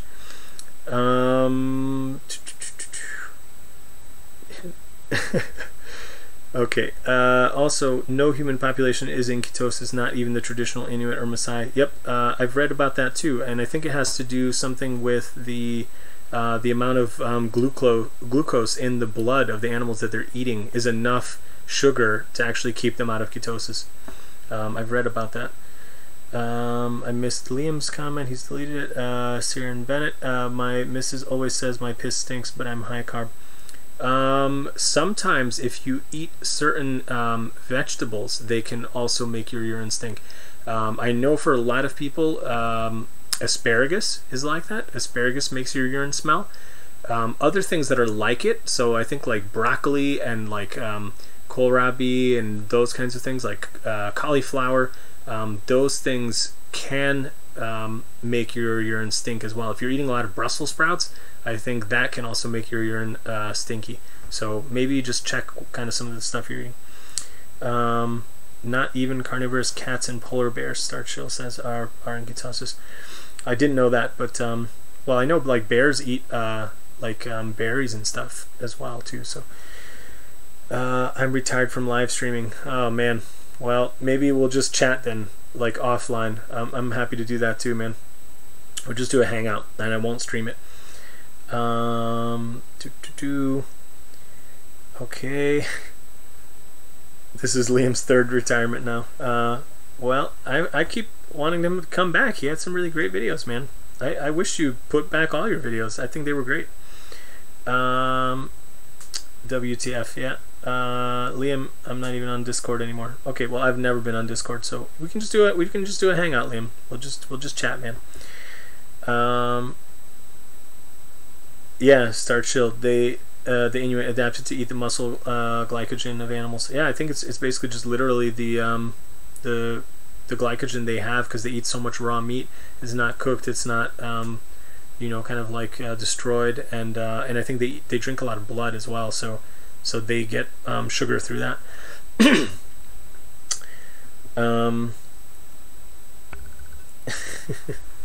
Okay, ketosis is so bad they have to evolve adaptations to stay out of it. It is. You just feel terrible being in keto. I hated it. Ketosis is definitely not a good place to be. All right, Race Lover, good comment. I'm moving on.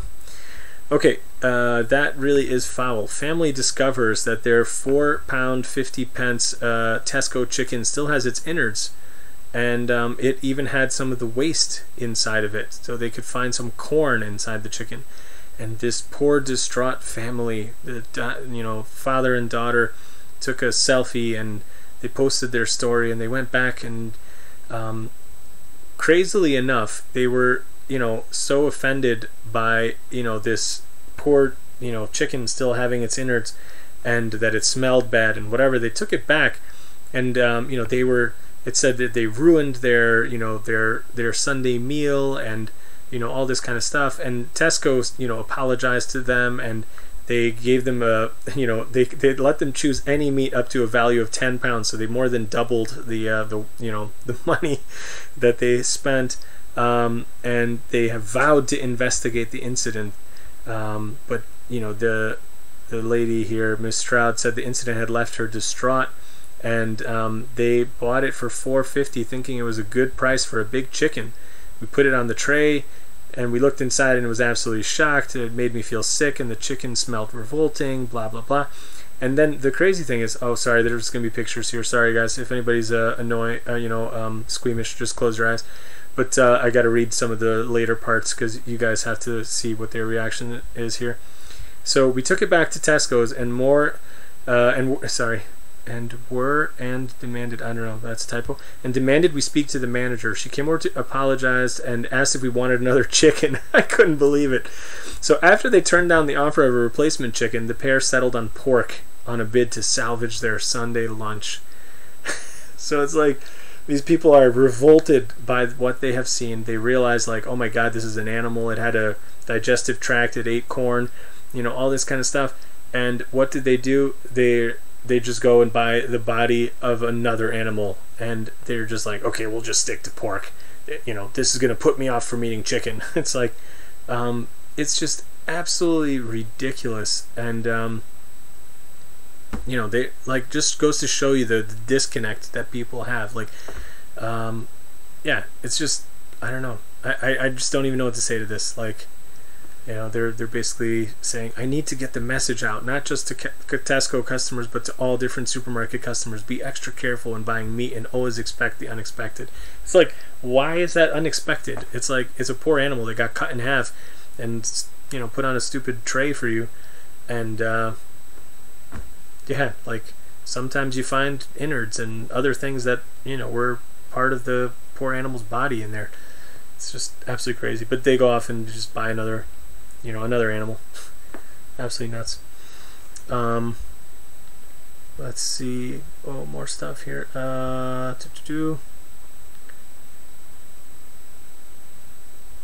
I've heard this from several people, but the keto people will say you're not been doing it for long enough, Dave. Yeah, they do say that, but you know, I mean, I was in hardcore ketosis for like a month, and I did Atkins for like 3 months, and I felt miserable the whole time, especially during the keto part, which was kind of that introductory month. And I say, like, if in a month, you know, you're still feeling absolutely like just crap, and you still stink, like, I mean, I don't know.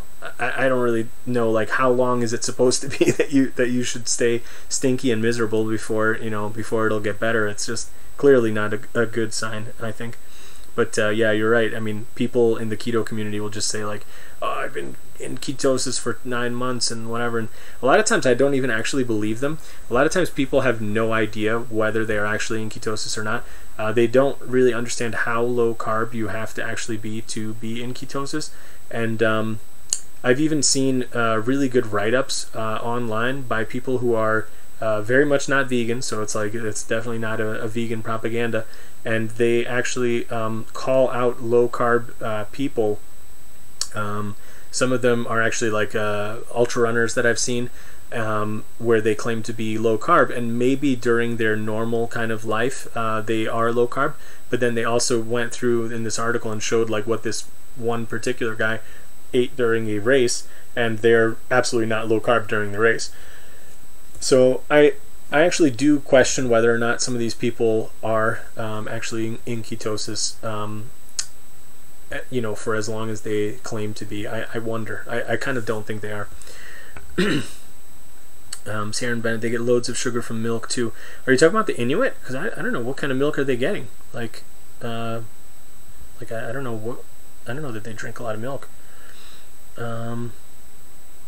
Or do you just mean people in ketosis, like, or people on kind of like low carb or keto diets? If they are drinking milk, yeah, then I mean, when I was doing it, I didn't eat any kind of dairy products. I think in the beginning, because even like cheese is too high in carbs for like most types anyway, and milk definitely. Yeah, race liver sounds delicious and free corn. Yeah, the people were just absolutely ridiculous. I love their selfie picture, Nikki. Like they're just absolutely, like, they're like, oh, poor us, you know, like they've ruined our Sunday lunch. It's like, geez, man, get a life. Star Chill. Ketosis induces type 2 diabetes in animal models while hiding the markers of its progression. Long-term human data is non-existent. The most hardcore are probably going to wind up with dead beta cells. I would not be surprised at all. And if you look at people like Sean Baker, I mean, he's already diabetic. He's not even like borderline. He's already diabetic according to his you know, tests that he released. So absolutely, I think like it's a horrible diet, and I don't know what these people are thinking. Dave backs me on the asparagus being stinky. I absolutely can say that for sure. let's see. Like bleeding. Pig is the worst meat, right? Define worst. Yeah, I'm not sure what you mean either. Don't think it's real. Give me a tinfoil. Pal, if you want a good podcast about liberty, listen to the Tom Woods podcast. Okay, I'll check that out. I don't know who that is. Unhealthy toxic parasites for pig meats. Do you mean for non-vegans? Well, yeah, I mean, I think if we're talking about health, like, I don't really know that any of them are better or worse. It seems like, as far as any of the studies have shown, it seems like fish are probably the least unhealthy meat that you can eat, based on what I've read. That's kind of the indication that I see. But I mean, it still has saturated fat, it still has cholesterol, it has a gazillion toxins. It's certainly not good to eat. But as far as like, people think like, okay, I eat chicken, it's lower in cholesterol than say beef. Well, it is, but like, it's not that much of a difference. I think it's probably like maybe 15-20% difference or something like that. It's not a huge difference, and especially for people who are eating a lot of chicken, like, it's really not making any difference. And pork is, of course, really high in saturated fat and cholesterol too, so it's like, and their conditions are really terrible. I think like pigs are probably kept in some of the worst conditions. Chickens too. They're probably the most like toxic animals. Maybe beef is slightly less toxic. I don't know. It really, I think, depends on kind of where you're getting stuff from. But certainly I wouldn't think any of it is healthy. HHV Happy Healthy Vegan channel hasn't died yet, Liam asks. I don't watch any vegan stuff. I hate it now. Oh man, don't tell me you're going to be putting out one of these YMNX vegan videos soon, Liam. That would be awful. I like Happy Healthy Vegan. They're still out there. Pork does have parasites, plus Muslims don't eat it. I don't know what that is referring to. Dave says, oh, so I wasn't watching live, I was a bit behind. Okay, Liam Anthony, like, does an ex-member of VDDS stream anymore? Does any ex-member of VDDS? Well, I mean me. I don't know. Liam, Ellie, Wavy, like a bunch of people. Let's see, Nikki Racelever, I might get someone to write a short doc about you. I don't know what you guys are on. Let's see. Unbent, I've heard pigs' digestion is really basic and they eat everything, so end up with toxins all throughout the meat. Happy Healthy Vegan will never die. No channel I mod will ever die. Nice. Okay, bunch of retracted messages. I can't see them. Yep. Diabetes is a myth. That's awesome, Liam. Is anything not a myth? Okay. Got to align chakras. I have zero interest in that race, to be honest. I'm in full student learning mode. Got nothing to say right now. Okay. You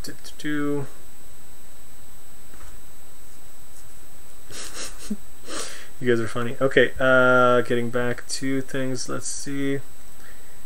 People eat more chicken thinking they're being healthy, eating more than they would if they ate just all the other meat, so it cancels itself out. Absolutely, Sarah Bennett. I think people are kind of moving to chicken thinking it's healthier, but it's really not, and it's just horrible. I've talked about this in the previous stream too, where I showed the overall meat consumption. It's like it's just changing the animal, but the overall meat consumption is going up, so it's not helpful at all. Okay, all right, next, here we go. This was an interesting one. It was kind of related to more just like human health. This was shared on Twitter, and I was quite surprised to see this.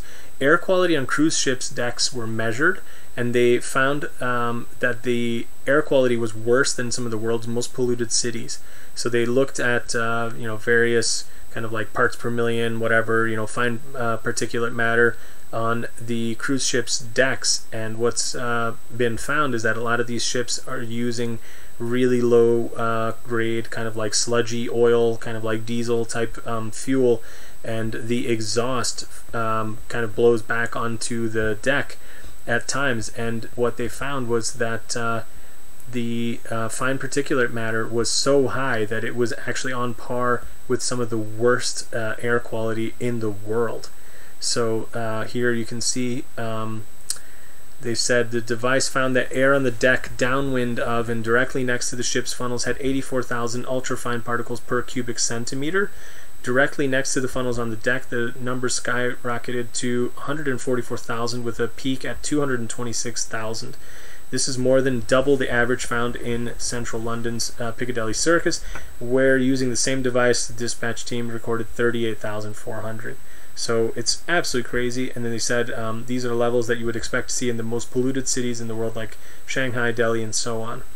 And of course the cruise ships responded and said that they're doing more and more to do filtering, and they're changing some of their exhaust systems. They're reducing fuel consumption by 28%. They're doing these cleaning systems, which have been installed on 60 ships across its brand. They're reducing excess of 80% of the particulate matter. So it's going to get better, I guess. But in the meantime, they are saying that this is definitely a impact on human health, and it should be considered a safety and welfare violation of the people on board. I've never been on a cruise ship, but after I read this, I was like, man, I don't really even plan on going on one anytime soon. This is kind of scary stuff. Just wanted to share that with you guys in case anybody does go on these types of things regularly. Just something to consider. Okay. Tom Cruise is going to play Ray Lever in a movie. Or The Rock. Nice. Cool. Alright. Cool. Moving on. Historic dairy farm becomes a sanctuary, and then they serve up vegan ice cream. So this is coming from North Shore of Long Island. There was a dairy farm. Apparently it dates back to the 1890s. And then after a successful run, the owner decided to retire and sold the cows in the farm in 1953. It was turned into a petting zoo. And then, I guess in, when was it? Sometime later. Yeah, 10 years ago.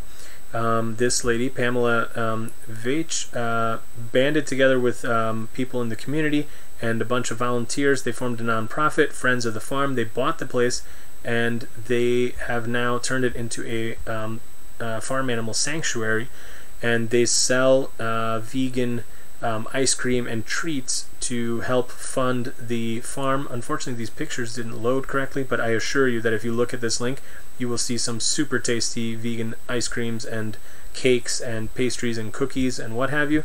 And I highly encourage anybody who's anywhere near this to go and visit and buy some delicious vegan goodies from this wonderful place and support their sanctuary.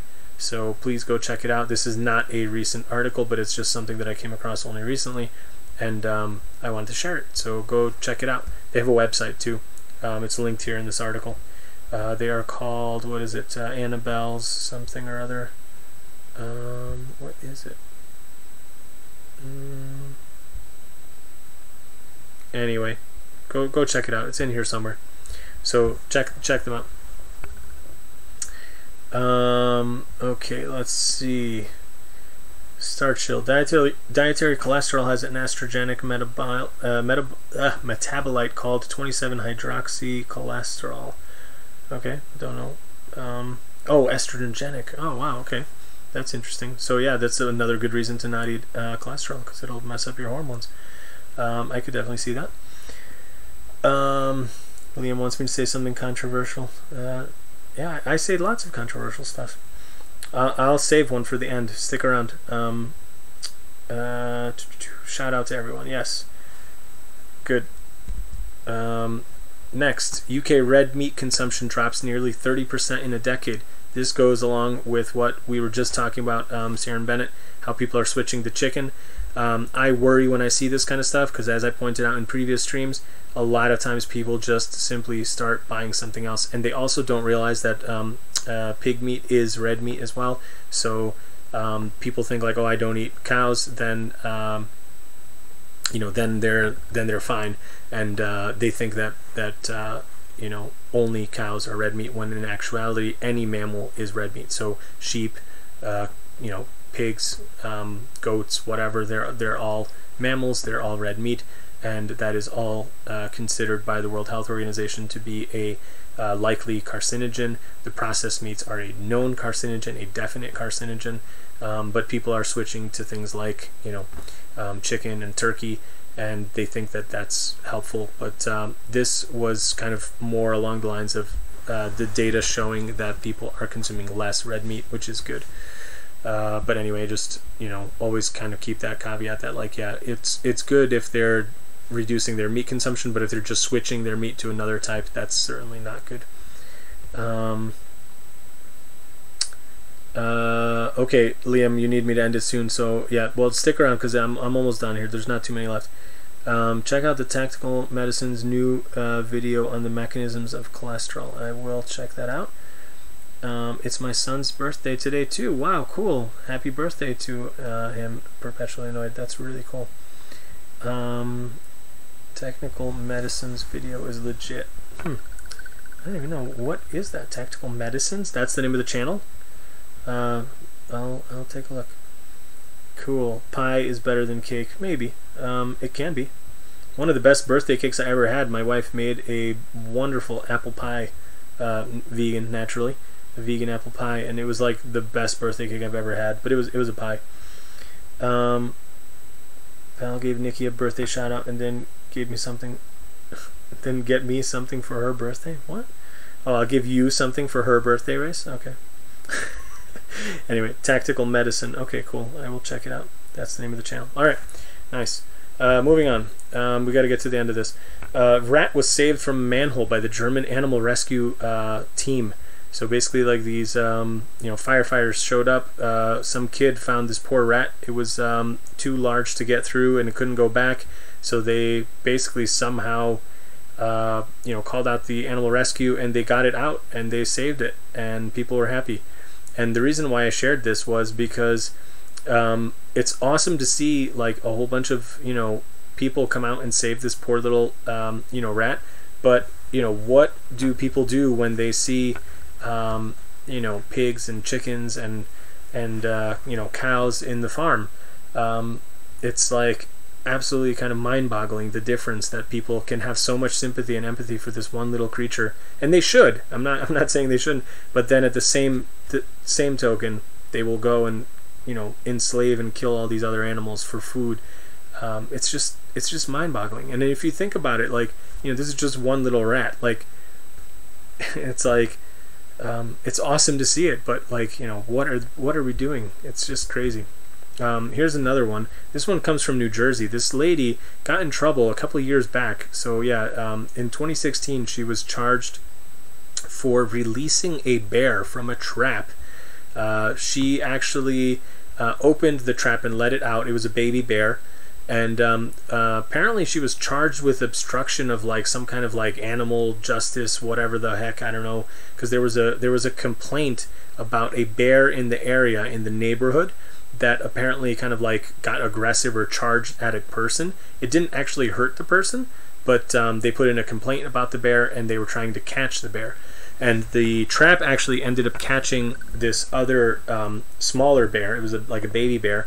And this lady is an animal rights activist, and she was in the area, and I guess she heard the kind of, like, the crying of the little baby bear, and she let it out of the trap. So when this information got out, they arrested her, and she's actually been convicted or charged or whatever. And yeah, they convicted her. I guess this is the point of the story now, and they are going to give her 15 days in jail. She is appealing the decision, and hopefully she won't actually have to serve that time. Right now she is still out, and they are going to appeal. So yeah, here's a lawyer response here. We believe that the penalties are extremely high, and we will be appealing. They also fined her. This bear cub was crying, and I think a lot of compassionate people would have done the same thing. So it's like, I just want to point out the kind of weirdness. It's like, in one hand you have, like, firefighters, quote unquote, wasting resources and all this kind of stuff, like trying to save a poor little rat out of the manhole cover. And here you have a lady who's saving a bear from a trap, and she's getting fined and sentenced to jail. It's like, people are just crazy. It's absolutely insane. Yeah, so they hit her with a fine of $1,300, and yeah, like, oh wait, and the other guy too, because there was somebody with her, I guess. Yeah, so both guys got the fine, but she's the only one who's facing the jail time. So it's just absolutely crazy. And you know, they have pointed out that the dumpsters in the area are not bear proof, and that is part of the problem. Like, why aren't they not fixing that? You know, why are they trying to catch the bears? They could have just taken the money to set up the bear trap and just maybe put in bear proof like garbage cans. It's just absolutely stupid. So kudos to this woman for doing the right thing, and I hope she, you know, doesn't have to serve any jail time. But even if she does, you know, hopefully it can bring even more positive attention to the plight of animals. And yeah, I mean, it sucks though that she has to like even go through this. It's like absolutely ridiculous. Wow, you guys are so prolific with the comments. I love it though. It's so much fun like doing this. My wife's gonna kill me tomorrow because I'm gonna go to bed late. She's already asleep. I think Tactical Medicine is Ask Yourself channel where he pretends to be Dr. Ricky. Oh man, that's awesome. Oh, you guys are hilarious. No chance they've been on Discord at the same time. That is a simple trick. It's like you're happy for the rat and sad for the cows, chickens, and pigs. Absolutely, perpetually not. They would help if they knew. I think I think they would. I think you're right. It's just crazy that like people don't see it. Yeah, they don't get it. Yeah, what is gonna happen next? I mean, it's like people are crazy. Like, you know, giving jail time to somebody who's helping an animal who's trapped in a, you know, in a stupid trap that wasn't even set for the baby bear. It was set for another bear. She has nice hair. Does she? Yeah, I guess she does have nice hair. That was really long. I didn't even notice that. Good eye race. Saren Bennett. Okay. Yeah, give me the bears and F the humans. Yeah. Releasing bears is great for your hair. You guys are so much fun. Alright, next one. This is a crazy story from the UK. It was actually shared by Jeremy Vine. And for anybody who's not in the UK, you might not even know that name, but Joey Carbstrong was on that guy's, I guess, a radio show or whatever it is. But he's very popular in the UK, and he's got a huge like following. And there was a big brouhaha. This was kind of like one of the first things that got Joey Carbstrong like really blowing up in the mainstream media. Was when he was on that guy's show. He gave him grief about a ham sandwich that was on his table, and Joey actually released the full kind of interview, and I think it was actually pretty good. Like, I didn't even think the guy was as annoying or bad as I had previously thought, based on all the kind of noise that went around that incident back in that time. But that guy actually shared this article on his Twitter feed, and he's basically angry and complaining about how developers have set up a wildlife trap to catch birds on hedgerows so that they can get a site that they want to build on to not have any nesting birds, so that it won't slow down the eventual construction. I mean, how unethical does this seem? It's like they put in a request to get a planning, you know, approval for a huge 40-home site that they want to build onto this area, and they know that these hedgerows are going to have birds in them, so they netted the whole thing over so that they basically can not have the birds nesting there, so that when it gets approved, they can just like go in and chop it all down and like build all the homes. And it's just like really crazy. And you know, activists have pointed out that the birds are actually already in there, and some of them are like trapped inside the you know, the netting. You can actually clearly see them like right in there. And I guess like other birds have been shown to be killed by these kinds of things, and it's pretty prevalent in the UK that people do this kind of thing, and it's super annoying, and people just don't care that, you know, they are harming wildlife. Now this isn't, you know, I think as bad in the sense of like as compared to animal farming where you're directly killing the animals. People do need a place to live, and they do need to have construction to build houses, but you know, this is definitely something that we should be considerate of, and you know, try to do everything we can to mitigate that risk and try to build an eco-friendly, you know, manner, and also to have this kind of wildlife be living there after the fact too. I mean, you can still have a hedge, you know, between the buildings or whatever. Like, why can't they build around it or use different methods of construction or whatever. So I think it is a valid point to complain about this, and I just found it interesting that it was being shared by Jeremy Vine. So I just wanted to share that with you guys.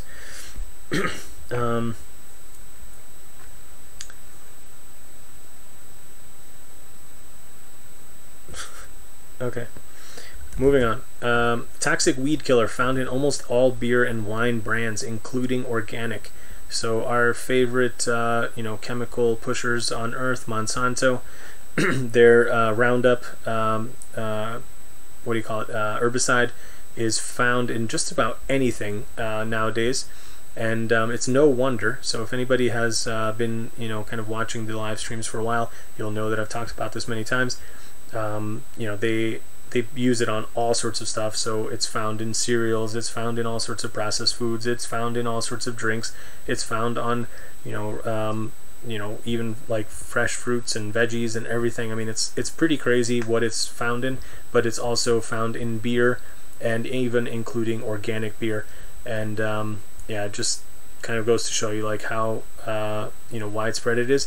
And this map, I want you guys to see this. This is kind of showing you the use of the glyphosate Roundup material. It says in pounds per square mile on agricultural land. You can see that this light yellow is the less than 4.52, and then this dark orange is over 88, and again, that's pounds per square mile. And you can see how huge areas of the US are now using this stuff on huge quantities, and it's just growing all over and spreading, and more places are using it. So it's just no wonder that it's contaminating everything. And I think we've talked about it again before, but it's lots of people are saying that it's definitely carcinogenic. The World Health Organization has said that it's probably carcinogenic. People are now winning lawsuits against them.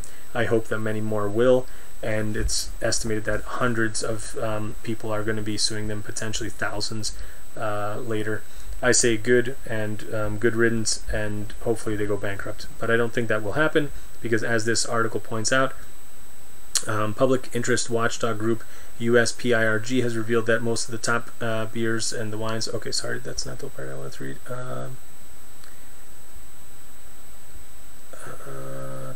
Sorry, hold on guys, I will find it.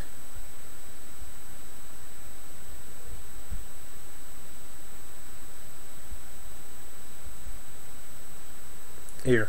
While industry representatives have sought to minimize the report in media statements to USA Today, PIRG stressed that it remains important for consumers to understand the potential danger of imbibing pesticides on a regular basis. They talk about how it kind of accrues and builds up. There are, of course, counterclaims by the Environmental Protection Agency, the U.S. agency, EPA.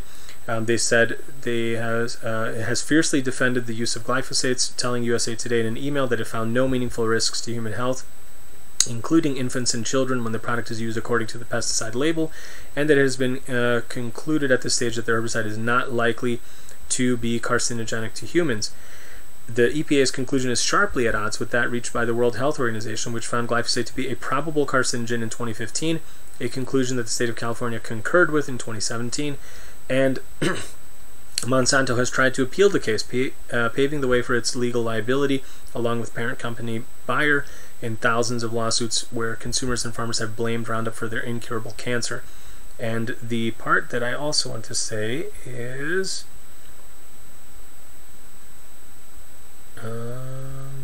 hold on. Oh, here it is. Critics have long accused Monsanto of using its wealth and power to force regulators to declare glyphosate safe, including through outright collusion with EPA officials who killed past investigations by the agency. Sorry guys, my throat's a bit dry. So these guys are, outright colluding with the EPA officials. Of course they're going to say it's safe. And yeah, it just goes to show you, you can buy any kind of governmental agency, any kind of, like oversight group. You just pay them, and they'll say whatever you want them to say about your product. And I guess if anybody is drinking beer, yeah, try to get organic beer. It's not carnist. Let's see. Yep. We are doomed. Yeah. I sometimes do think that, Nikki. I really worry about this stuff. Messing with my vegan beer is the last straw. Superman can only take so much. Yeah, it's awful, Nikki. I'm really sorry to hear that. There's lots of people with all sorts of cancers coming out, and you know, is it any wonder when you look at a map like this? Like, is it a wonder that we have more people with cancer all over the world? You know, one of my cousins had non-Hodgkin's lymphoma, and thankfully she appears to be cancer-free now. But it was like years of treatments and very painful chemo, all sorts of, you know, the whole works. And I think she had 2 or 3 rounds of it. You know, it's absolutely terrible. It's a horrible disease. And even the guy who won the settlement or whatever suit or against him, like, they're saying he'll probably die before he gets the money. So even though he won the lawsuit, so it's just absolutely crazy. Oof, my grandson's used it at age 10. Oh man, that's just awful. Like, people have no idea how bad this stuff is. Like, and I think nobody really understands like what they're doing. If they had any idea of really how truly dangerous this stuff was, I don't think people would use it. But people are being lied to, and there you have the USA, you know, EPA telling people like, no, it's cool, man. It's safe. Kids, infants, whatever, you know, just stick to the label. And it's like, you know, if you actually read the label, you realize like, yeah, you're supposed to be in like full protective gear, and like if even a drop of it goes on you, you're supposed to, like, you know, like basically detox yourself and wash yourself and all this kind of stuff, burn all your clothes, don't reuse them, don't wash them with your other stuff. It's like, how safe do you think that can be?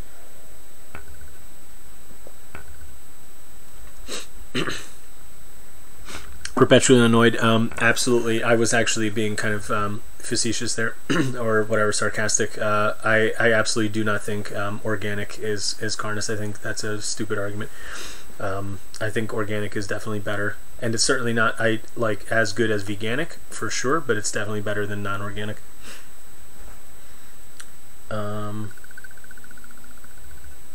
His other grandparent. Okay, like that's where they used it. Oof. Don't panic because I'm veganic. That's right. Veganic is the way to go. Nice. You were veganic before being vegan. That's pretty cool. Okay, moving on. Norway divests from plantation companies linked to deforestation. This was an interesting article. They have a huge government pension fund in Norway. It's the world's largest sovereign wealth fund. And they release every year like kind of what they invest in, and they also sometimes move away from companies that they deem to be unethical or unsustainable environmentally or other kind of things like that. They look at certain risks, and what they did was they moved away from the companies dealing with commodity crops, you know, doing like you know, palm oil or other things that are causing deforestation. And I have kind of mixed feelings about this, because like some of this is really great, but then I do still wonder about kind of how much of this is a reaction from you know, investors just being like, oh, I'm against palm oil, which is like causing, you know, the habitat destruction for the orangutans and deforestation, but really it's like you still need that product, you still need oil. You know, why are these European countries not producing their own oil locally?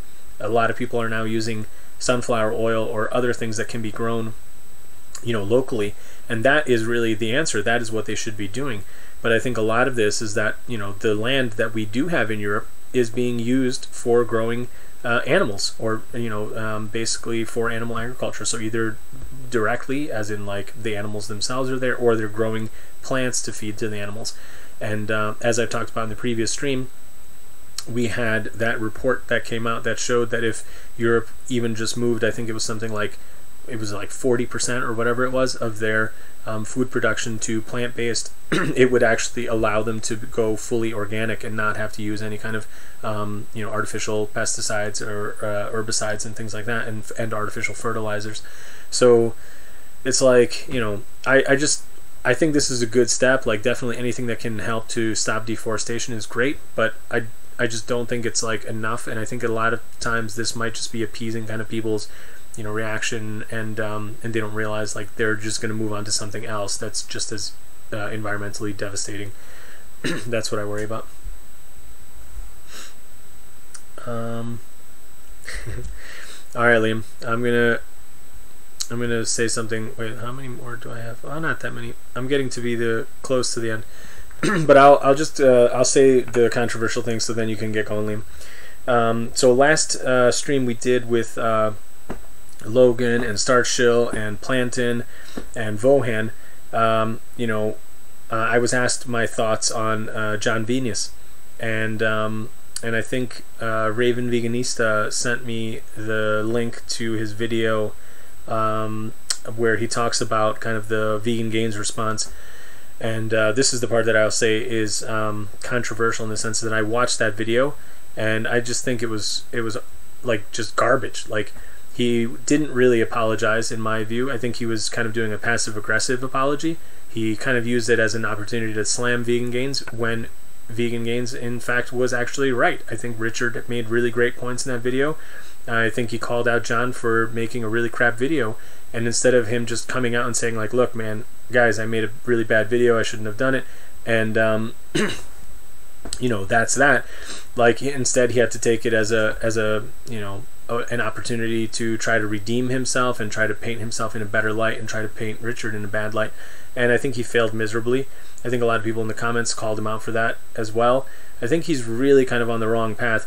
And then just today, before I started the stream, I haven't watched the whole thing, I only watched about half of it. I saw a thumbnail of his most recent video where he is asked his opinion on vegan activists, and he's talking specifically about Earthling Ed, Joey Carbstrong, and James Aspie. And in the thumbnail, he's got a picture of those guys, and there is a like a little, you know, quote or a little, you know, text over it, and it says like hate-filled scammers question mark or something like that. And it's like, when I've watched about half the video, like, he seems to actually be pretty positive towards these people, so I don't think he's actually slamming them. But just the thumbnail alone, it's like, oh my god, like, what is this dude doing? Like, is he actually trying to make it look like you know, like these guys are scammers? Like, is he actually you know, trying to you know, like, get on this like vegan bashing like train of like getting views? Like, I mean, I was like really shocked, and I've only watched half the video, but I just, you know, this is, I guess, like, Liam, if this is you know, controversial enough for you, like, I'm actually like to the point where like I might make a video about him. Like, I don't usually like, you know, talking about other vegans, like, but this is just so poor. Like, I mean, his performance is like 4 thumbs down, man. Like, just, this guy is just, he's on the wrong path. And you know, even if that whole video turns out that he's going to be talking positively about those guys, I really don't like the first half of the video that I've seen so far. He's just like, you know, in Hungarian they say like fényezni maga. There's like, he's just trying to like shine himself, like he's trying to paint himself as in like, you know, like, my approach is even better than these guys. And it's like, you know, I don't know, man. This guy's just not, I don't know. He's not on the right path. So that's my controversial statements.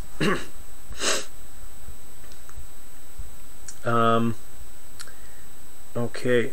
Nikki would reforest the world. I absolutely would too, and that's what should happen if we stop having to grow all these, you know, farm animal feed lots and stuff. So we would be able to get back a whole lot of land that would go back to wild. Perpetually annoyed. That's crazy controversial, but so true, pal. Agreed. So disappointed with John Venus. Yeah, I'm not going to be subscribing to his channel, even his vegan channel. Okay, seems like it's for views and popularity. Absolutely. I mean, that thumbnail is crap. John wants the best of both worlds with consequences of neither. Yeah, I think that's a good summary, right? So yeah, a lot of retracted messages. I can see those. Sub to my channel. Absolutely, everybody sub to Starchill. He's awesome. And Starch, we'll have to do another stream soon, because I think there's a lot of stuff to talk about. there's a performance topic that I want to talk about as well, like about vegan diets and performance, physical stuff. I can't even remember if you were the one who asked me about that at one point, or sent me a story. It may have been you, it may have been somebody else. I don't remember. But we should talk about that. I'll get in touch with you on Twitter and we'll set it up. Treehouses, Nikki says, yeah, that would be good. Okay, so anyway, Liam, I don't know if that was, you know, controversial enough for you. Hopefully it was.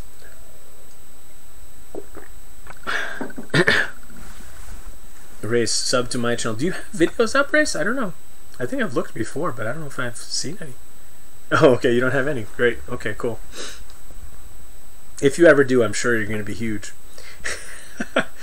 Everybody sub to Race, and then he'll have, like, you know, 1,000 subscribers before me, and then he still won't have any videos up. But like, if he does, he'll start getting money, which would be nice. Make sure it's an actual vegan video, though, Race, if you do post anything. All right. All right.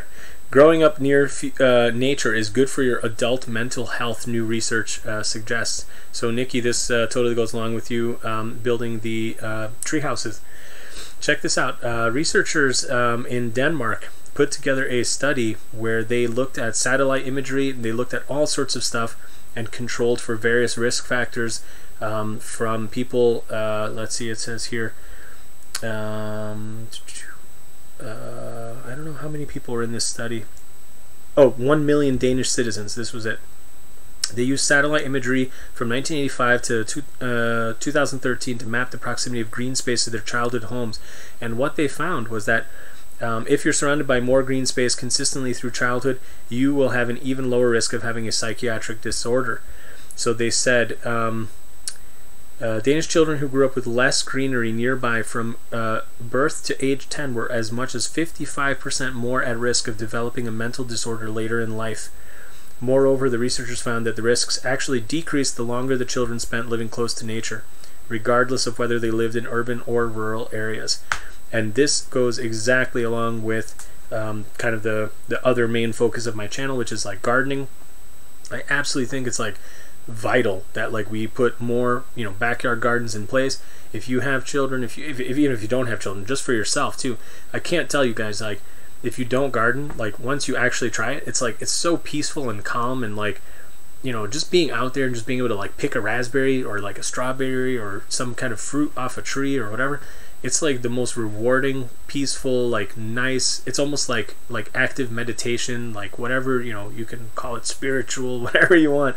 Like it's so awesome. It's such a great thing, and I absolutely can imagine that it would have effect on children if they have close proximity to woods, to you know, seeing just like a squirrel run by, or, you know, something.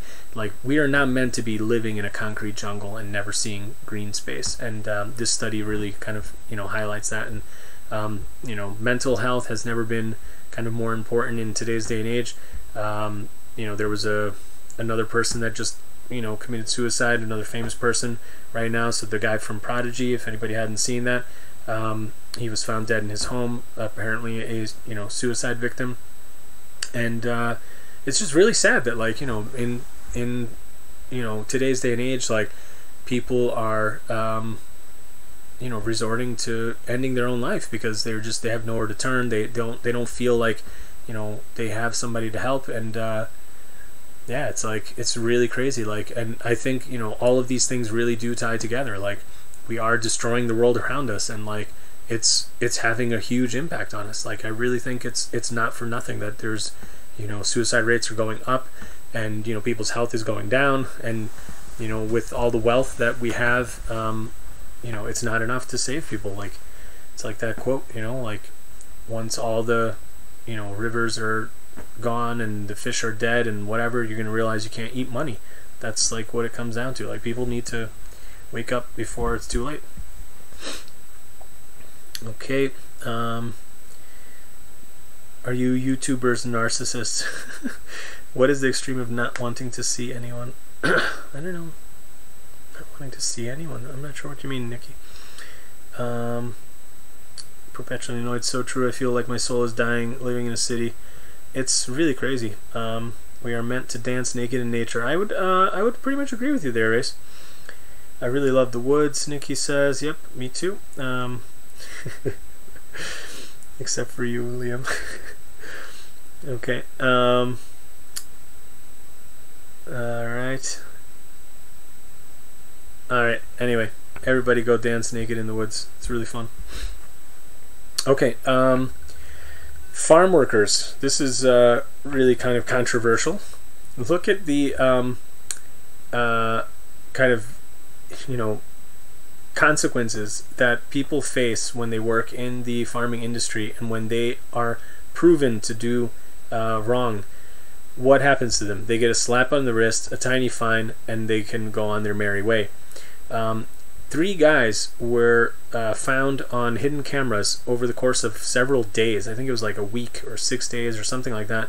They were kicking, punching pigs in the face. They were stabbing them with pitchforks. And what they also found was particularly disturbing was that one of the 3 guys was the manager of the other 2 guys. And in fact, he was the like animal welfare like whatever they call it, like not specialist but champion or whatever on the farm. And he was the one doing the worst of the abuse, and he was managing the other 2 guys. And they had video proof and everything, and yet what they got was basically like a fine. They lost their jobs. They did get fired, which is, I guess, good, but no jail time. They were spared jail time. And these guys, what did they get? Okay, they must each pay £500 costs and a government-imposed £115 victims service surcharge. So it's like, you know, you get a little bit of a fine. They had to do 100 hours of unpaid work. So it's like whatever, you know, not even 3 weeks of unpaid work, and they're banned from working or transporting commercial livestock indefinitely. Okay, so they've lost their livelihood, but no jail time and basically just a little bit of a fine. And these guys were committing horrific acts of abuse, video documentation to prove it. And what's really even more disturbing than the fact that this guy is the manager, he's the animal welfare champion on the farm, and it was shown that this is probably for me the craziest part, is that he was going in and punching and kicking and abusing these pigs without even having to move them. He was not doing this as part of the job of like, well, we got to put them from here to there or move them onto a truck or whatever, and they're not moving or they're not cooperating, and he's just, you know, losing his cool and he's hitting them or whatever. No, he would just like routinely go into the holding area, like where they were kept, and he would just like beat up on them. So this to me shows a clearly psychotic, deranged person. This is not someone who's just like, okay, you know, they're working in a really crap job where, you know, they're being desensitized to the violence, and then when it's kind of necessary to move the animals, he's like flipping out and hitting them. No. He's literally using them like a punching bag, stress relief kind of you know, situation. Like this person, I can guarantee you, does this to people around him as well. This kind of person is absolutely dangerous, and they should be viewed as such, and they should probably be under like mental evaluation, because I can all but guarantee that this person probably beats up on people in his household. Absolutely crazy that this kind of thing doesn't get a more serious punishment. So just wanted to share that. Okay, what are you guys going on about?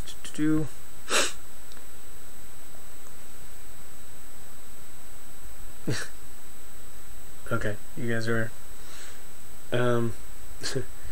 yeah, he would deserve a good kicking, Nikki. This dude is just seriously out of line. Here is a kind of typical, you know, bad, you know, Daily Mail or Daily Fail kind of reaction to again, somebody who's trying to do the right thing and point out abuse that's happening on a farm.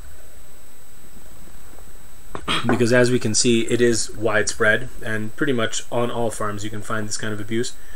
This guy, look at this headline: militant vegans who were confronted by a shotgun-toting farmer beg for legal funds online after being charged with breaking into a pig farm. Now, can you say sensationalism much? I mean, like, holy smokes, like, you know, what is this article trying to do?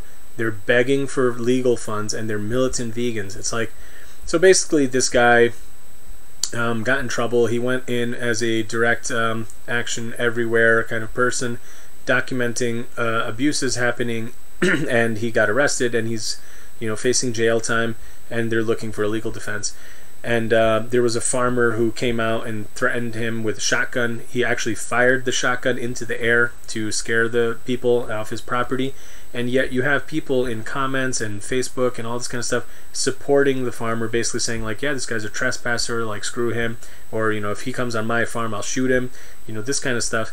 And it's just very interesting that the person reporting the abuse is getting into more trouble than the actual person committing the abuse. So in the story I just covered, the guy is kicking and punching and stabbing the pigs and getting no jail time, but this guy goes in, he is trespassing, so he is breaking the law, and he gets actual jail time and has to defend himself, and hopefully he can stay out of jail. But this is just really goes to show you. And then look at the the title here. I mean, like, how inflammatory is this? It's absolutely ridiculous.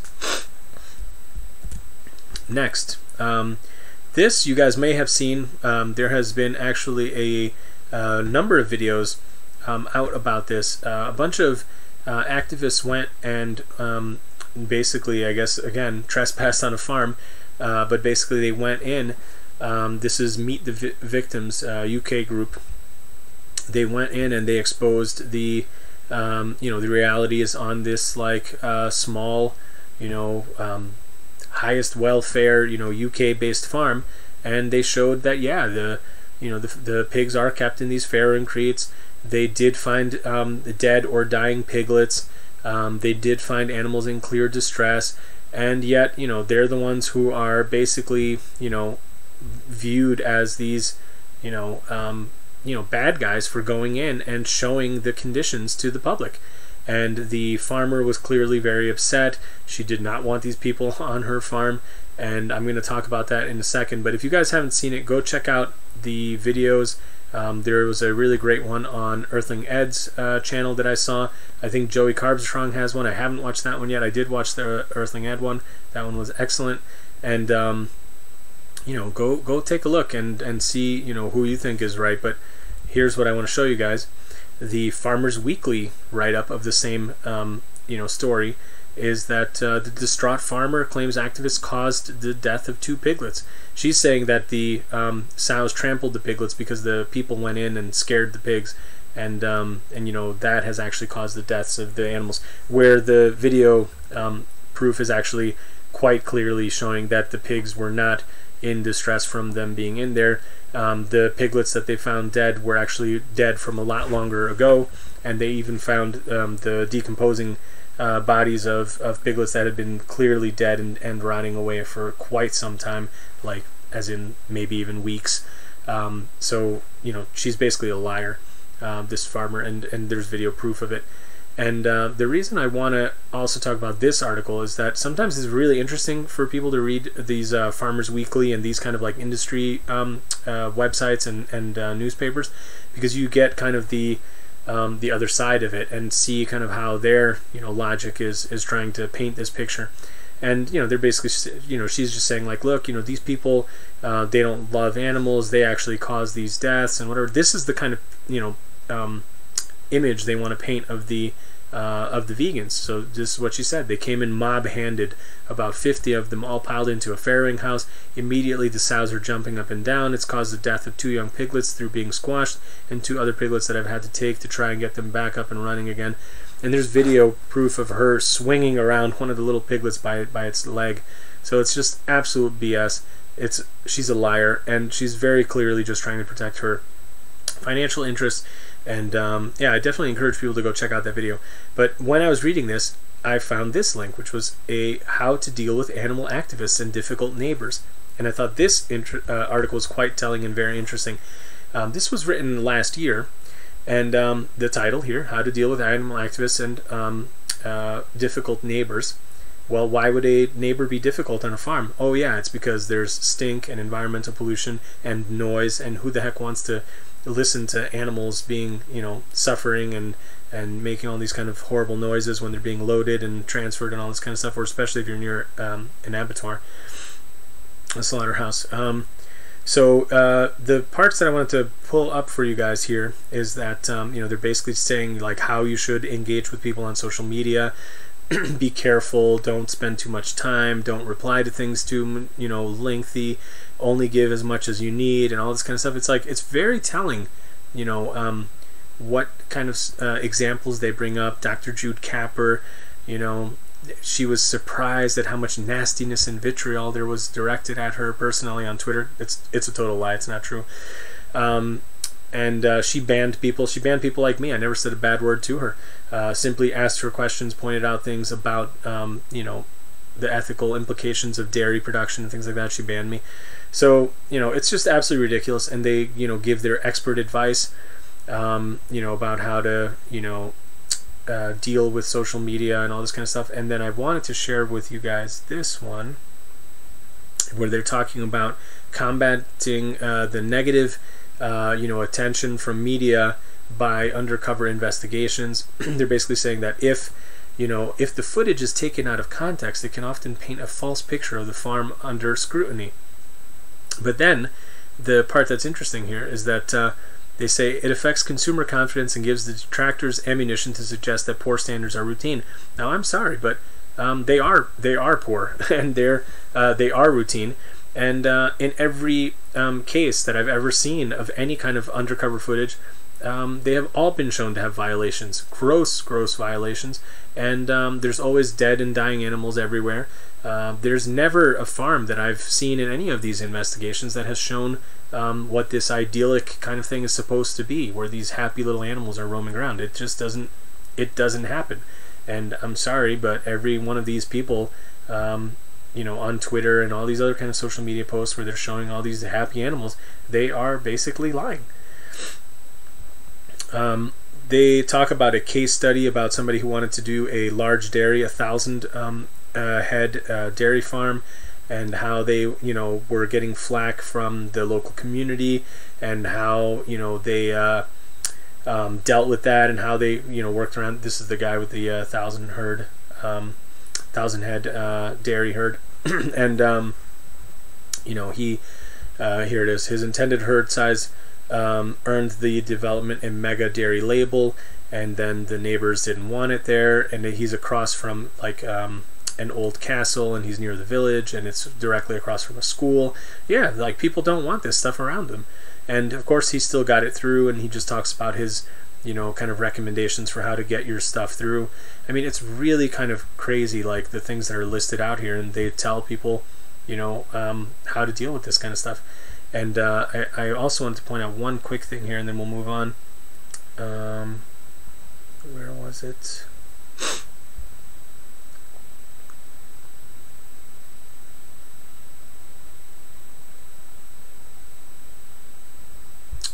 Shoot, where was that line?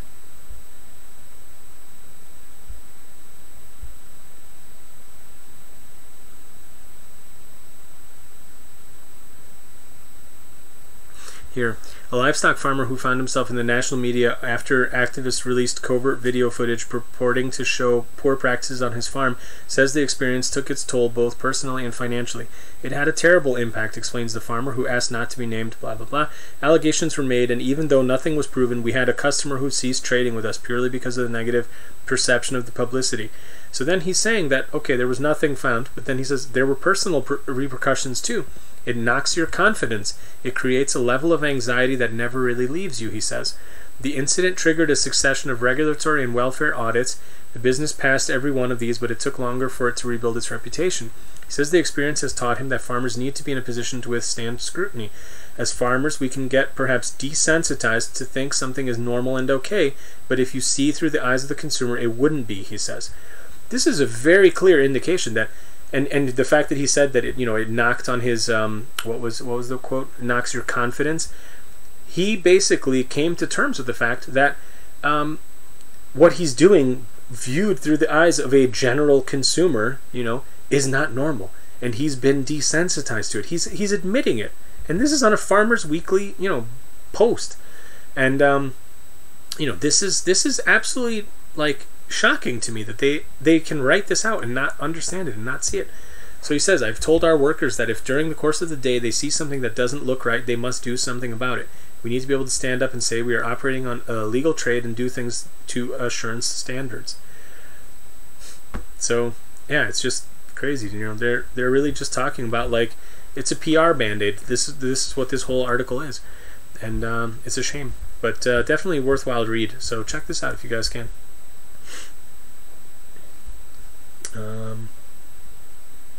More comments. Okay, the naked dancing. What else? Painting. Go vegan on my 60-foot narrowboat this year. Nice. Cool, Nikki. I'm sure that'll start a lot of conversations. That's really good. You're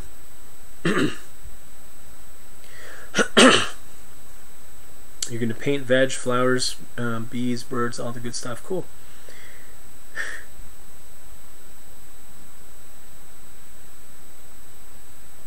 You're going to be durian rider in 10 years? I'm not sure what you mean by that.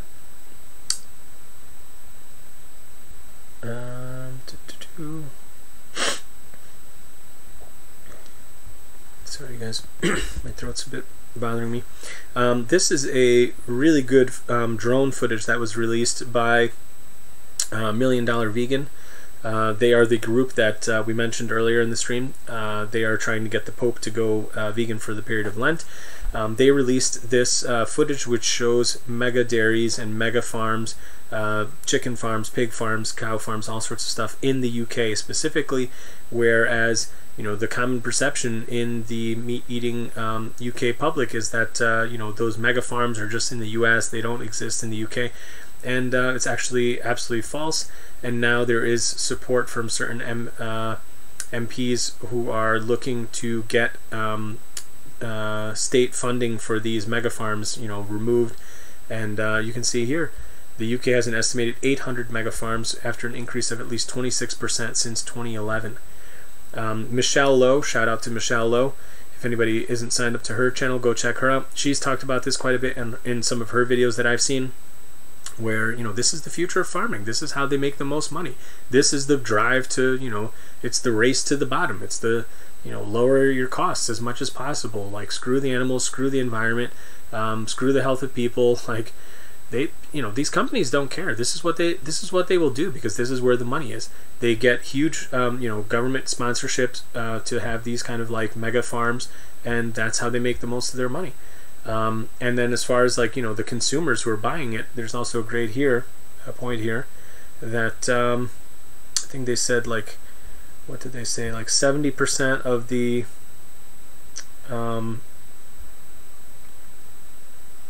land is used by animal agriculture. I think that was the thing for the UK, or no, sorry, for EU. Where was that? Oh, here it is. Greenpeace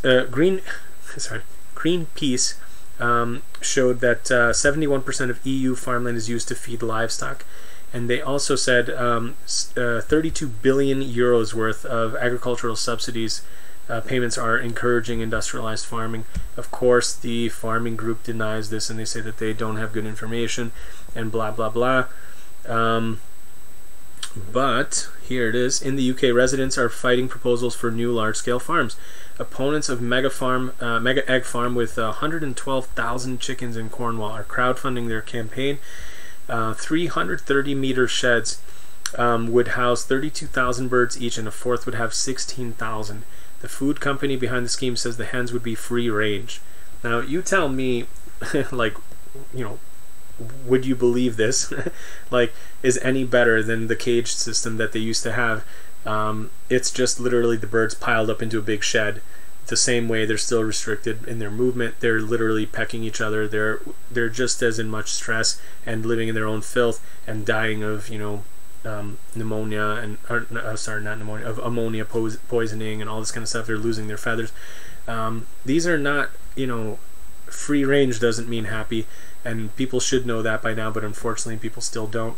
And yeah, it's just, you know, nice to see somebody putting this kind of video together and really showing kind of what's happening. Okay, you guys are going on about stuff I'm not going to get involved in. This one, we're nearing the end here, guys. This is a kind of sad story, but I think, again, for people who are not vegan, this might be a good push to kind of seeing just how complex and beautiful animals are and how much they can have feelings and emotions and individual personalities. This article talks about geese, so specifically these Canadian geese. They mate for life, they're monogamous, and sometimes I guess it's been shown that when they lose their partner, they actually will not find another one. They will stay a loner, and they will, just fly with the other, members of the group, but they will not take another mate. And this one is a kind of sad story where I guess this was in Portland, Oregon. One of these geese was run over by a delivery truck, and the driver, I guess, brought it inside of the building after he ran it over, because he was trying to get help for it, and unfortunately it died. But the people who worked in the building noticed that the other bird was constantly trying to get inside the building and wouldn't leave, and came back every single day and was trying to go around the building and look in the window, and very clearly, the last sight it had of its mate was that it went in to this building and never came out. And they said that it just kind of looked like it was always looking for its partner. And they kind of started taking to feeding it and putting out water for it and all this kind of stuff, because they just felt so bad for it. And then I guess these birds migrate, and in the winter it left, and then the next season it came back, and it's still doing the same behavior. So it's it's very, very clearly obvious that it's in a lot of distress, and it still remembers its mate. And it's very much kind of like a human thing. And I'm sure these idiot carnists, especially Carnival and other people like him, would be oh, I'm anthropomorphizing the behavior and it's just the human blah blah blah. But I mean, I'm sorry, how can you see this and not think that yeah, this bird has a personality, has an individual kind of life, and that they care about each other? And how would you think if if somebody just took away your child, your mate, your friend, your whoever, and then you just never saw them again? You would be crushed, you would be devastated. And it's just it's a good article, I think. It's not written from a vegan perspective by any means, but it just goes to show you that people do see this and they do think about it. And I think it's a positive article, so check it out.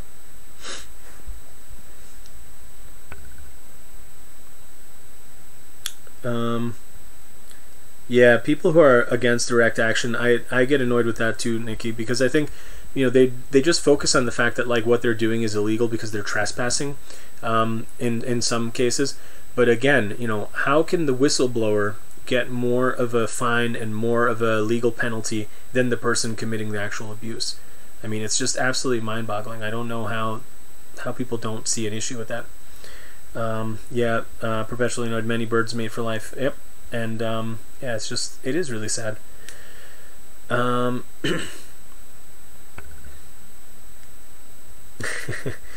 Race, if all I did was follow your comments, I wouldn't be able to get through any streams, so sorry, man. I do the best I can. Let's see, Nikki says, my neighbor keeps saying he doesn't like Canada geese. I actually walk off now. Yeah, people get annoyed by them because they poop on stuff and whatever, but I mean, please, come on, they have every bit of a right to be there as anybody else. You're going to piss off a lot of people this year. Well, yeah, maybe you'll start some good conversations and get people thinking. I have to take your side. Sorry, man. Yeah, that's how government mob works. Yep. Alright, really getting to the near the end here, guys. Vegan option in hospitals and schools should be law. So this is coming from Wales. The Vegan Society wants a new law to ensure plant-based meal options are available in public sector buildings. So this applies to schools, this applies to other government buildings, and they want to make it so that at least there is always at least one fully vegan meal option on a daily menu. And it looks like there's some pretty good support for this, and they're trying to basically push for a law to protect this as a right. They're basically saying like, look, sometimes a vegan could be in the hospital and they don't have vegan food options, and it's an undue burden on their friends and family to bring them food when they're in the hospital. So yeah, I think this is really cool. If you can see here, there are 542,000 dietary vegans, it says. I mean, this is coming from a survey in 2016, and another 360,000 lifestyle vegans. So I mean, that's really awesome. I mean, that's 900,000 plus people that are, you know, considered vegans in Great Britain. And if you look at the vegetarians and vegans, it's only 1.6 or almost 1.7 million. So you figure there are actually more vegans than there are vegetarians. I think that's really awesome. And yeah, hopefully they get this law passed. It would be great to see that. And speaking of whales, I just want to point out a really awesome Welsh YouTuber. I've given him a shout out twice already under both of his previous channels. So if you guys remember Swag Vegan, then he got his channel compromised and he deleted it, and then he started a new channel. I think it was like Clandestine Carrot Muncher or something like that. And then now he's got a new channel, and this one seems like it's going to be his actual channel. It's called Vegan Splinter. So I'll have the link for good old Vegan Splinter's channel. Check out his stuff. Super intelligent, really great guy. Definitely subscribe. So far he's only got 18 people, so sign up, say hello, let him know I sent you, and you know, I just wanted to give that shout out, and go on, sign up for his channel. And let's see. Perpetually annoyed. People have the right to healthy food, vegan or not. It's insane to me that hospitals serve fried food. Yeah, and processed meats and all sorts of other stuff that's, you know, directly, you know, carcinogenic. It's crazy. And dairy, yep, like you say. Yeah, that's one of the few laws I would like. Yeah, race, absolutely. I rate being vegan more than anything else. Yeah, being vegan's awesome. My sister recently had a baby and there wasn't a single vegan option on the menu. Oh my goodness, that's terrible. Perpetually annoyed. Yeah, that sucks. I mean, I don't even know. It's a real concern. Imagine if you were like you know, alone, you didn't have family or friends or nobody to, you know, to bring you something, and then what you're not going to eat, or you're going to eat something with meat and dairy in it. I mean, come on, it's absolutely disgusting. All I have to do is make a vegan option. It will cover vegetarians and vegans as well as anybody with a lactose allergy or a seafood allergy or an egg allergy. Yep, absolutely. All they have to do. Right on. Okay, so I think that is it. This was the last, or this was, yeah, that was the last one. So let me switch back here. There we go. So that's it, guys. It's 1:30 in the morning. I think it's time to go to bed. I hope you guys enjoyed this. I had fun, and yeah, if you guys have any more questions, I guess maybe I'll take like 2 or 3 questions or something, but then I'm gonna go. It's really cool. Thanks for everybody for being on, and really appreciate the support. It's cool having you guys on here.